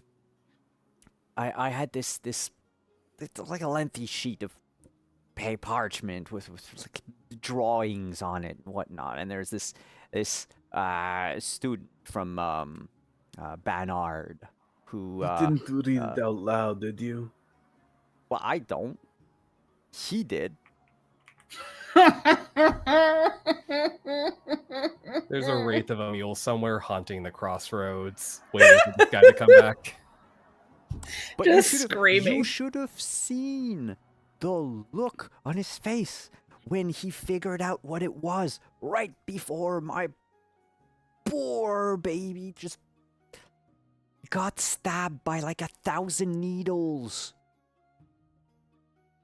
1,000 needles. It was like inverted hedgehog. Just. I don't think magic's supposed to do that. When were you in possession of this spell that did that? Inverted needles. Oh, so I was in Novigrad. I had traded a tuning fork, apparently a gold finding tuning fork, but if you want my advice, if it was an actual gold finding tuning fork, I would have found gold and I wouldn't be in this state today. All that to say, I traded that to a, what's his name? The Lord of Swine, no, the King of Beggars. King of Beggars. Anyway, it was part of like a bunch of junk I had lying around, and he couldn't read this, and he used to hold it up as a sort of a painting, a frame, in like that tiny dingy house we were in. So I traded it for him because I knew that mages, they do like them complicated lines. So I figured I'd sell it to a mage who, likes the lines and all that, could make sense out of it. Poor lad was just so excited. I made him pay for a new mule, though. Right. Well, I'm famished. I'm going to get some stew. I'll see you in the morning, and if you guys hanging around, would love to catch up a bit more if you guys are tired. She eyes no, I'm not tired. Caldwell. Totally understand. Good night, Caldwell. And she'll go back into the tavern. And on that, we're going to end our session tonight. Thank you so much, folks, for tuning in for session number 3. Let's go around the table, tell us who you are, where we can find you, what you have going on in your lives, and what was your love for tonight? What was your highlight of the night? We'll do same order as we did the intros, and we'll start with one of the two people from the C team, Joanna. C team. Hi. C team. Yutsai, had a lot of fun tonight. You can find me at Yutsai on Blue Sky. But yeah, this is the only current online game I'm doing. Always enjoy it when Simon's GMing. Always a fun time. Let's see. Favorite moment from tonight? I will say, of I just the vibes of the two scenes were so very different, but it was really enjoyable. Like the investigative mystery and coming across and the kind of like slow creeping build up to finding the wraith, and also realizing the two people who could have maybe done something about this are not here was a wonderful way to end that kind of investigation. And then just a hard cut to like Asa and Gulshan having like a quasi father son moment, kind of just talking about life and their views and getting to know each other. It was great. Well, thank you for coming tonight, Yutsai. Up next, the other member of the C team. We have Wreath. Hello. Hi, I'm Ari. You can find me here on Thursday nights. You can also find me live in Seattle at Unexpected Productions. I'm doing a couple of shows there right now.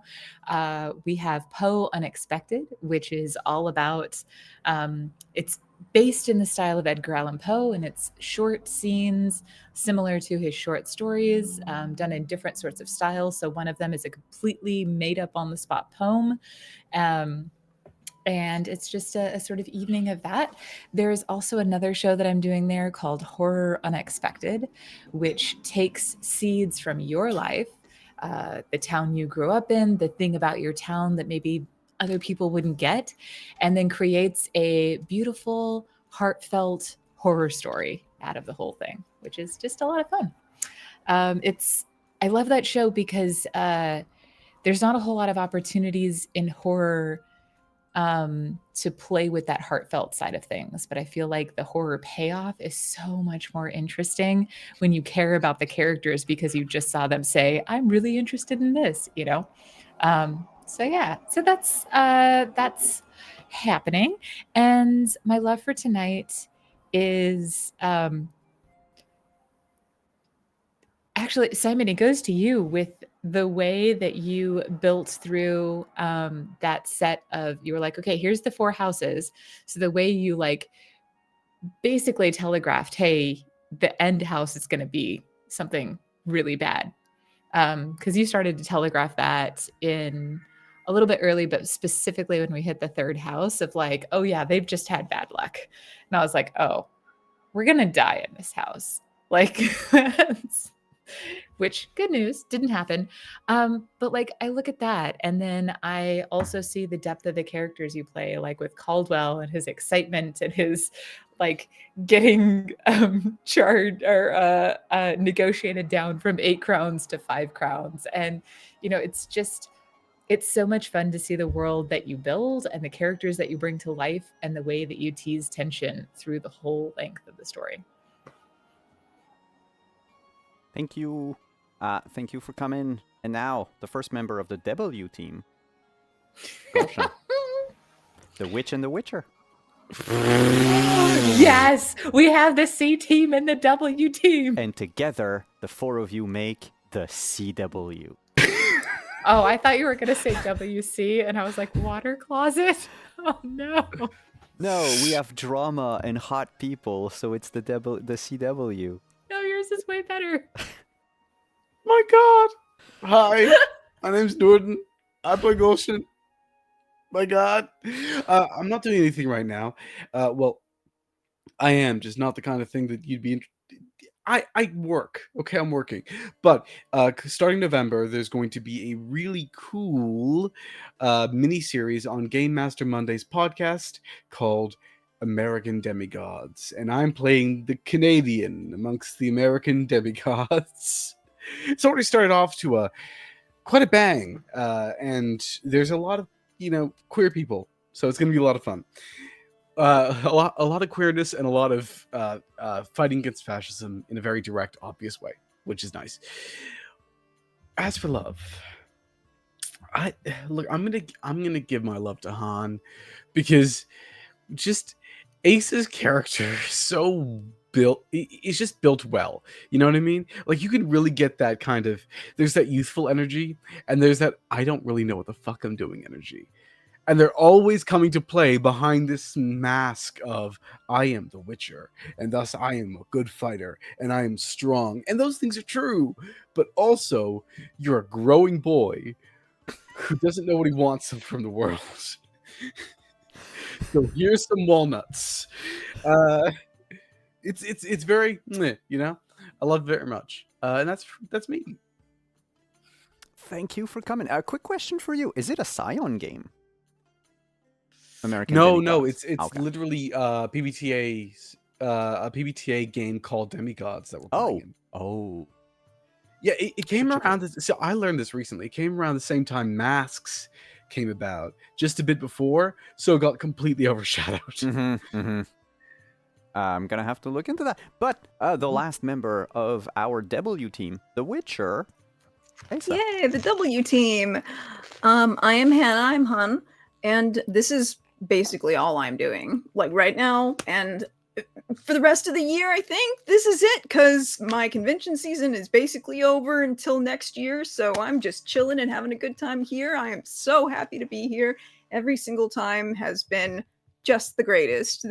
You guys are so much fun to play with, and I'm just having the time of my life. And you can find me on Blue Sky at Hanimation and Instagram at Hanimation Studios. And you can find my shop at hanimation.shop. So in case you're looking for some fun, nerdy stuff for your family or friends for the Christmas season, you know where to look.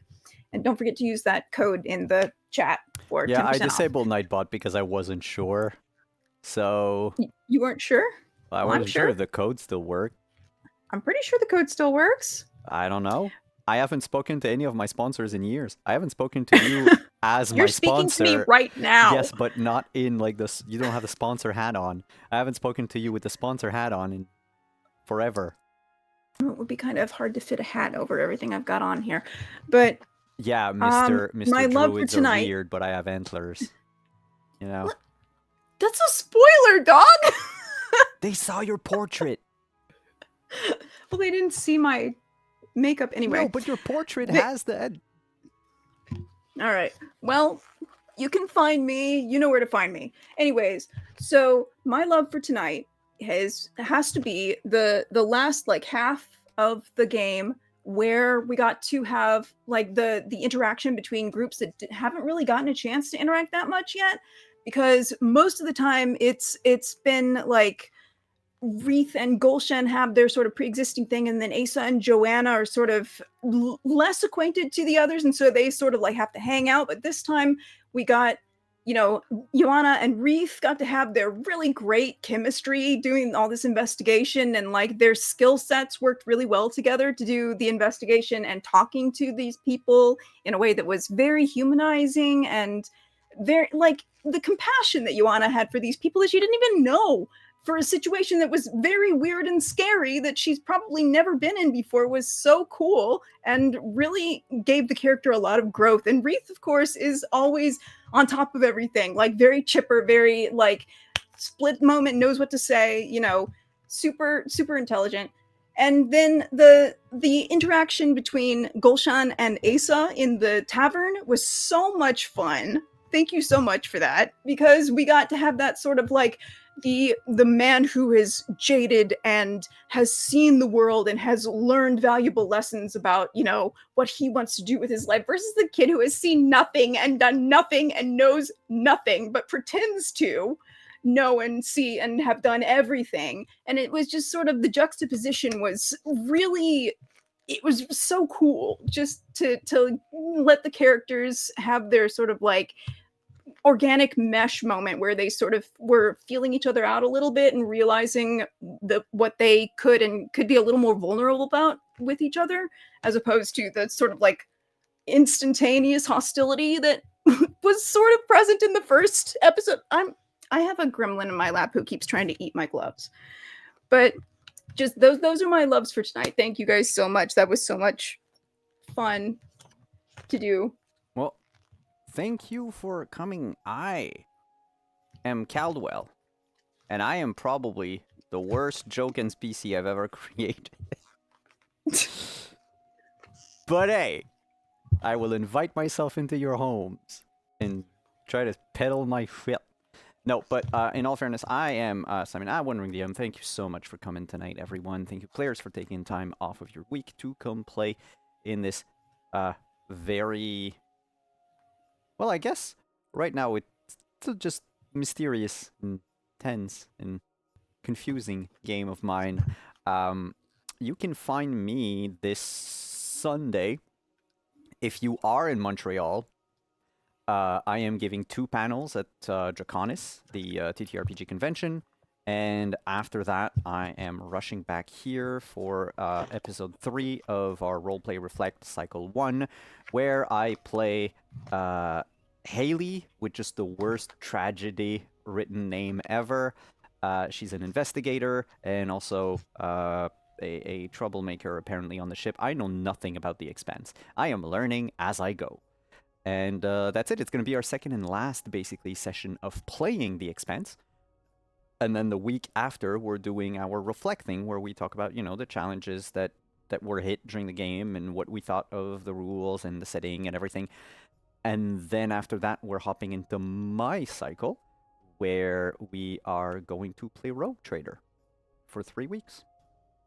So come around. It's going to be on this channel. It's going to be on all of our channels, because we're doing the whole sharing thing, the co-streaming thing. Super fun. And my love for tonight, I guess it's got to go to Joanna and Wreath for everything you did investigating the farms, and just me feeding you piecemeal, like things that, maybe it's not a good idea to stay here. Maybe a lot of things happen. Maybe, I don't know. Maybe you should turn back. But you kept pushing, and you kept forcing me to come up with NPC names that I had not come up with.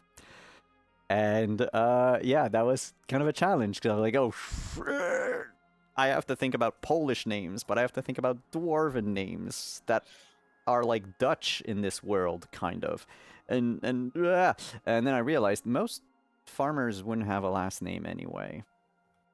So when you're talking about your neighbors, it's kind of hard to just say like, oh, it's the Smiths, if they're not.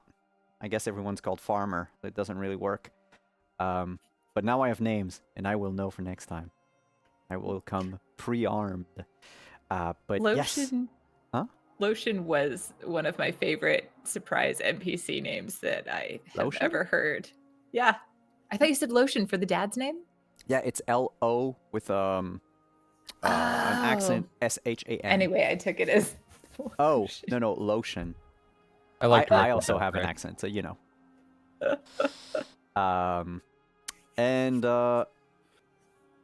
and that's it, I guess. I don't think we have anyone that we can raid at the moment.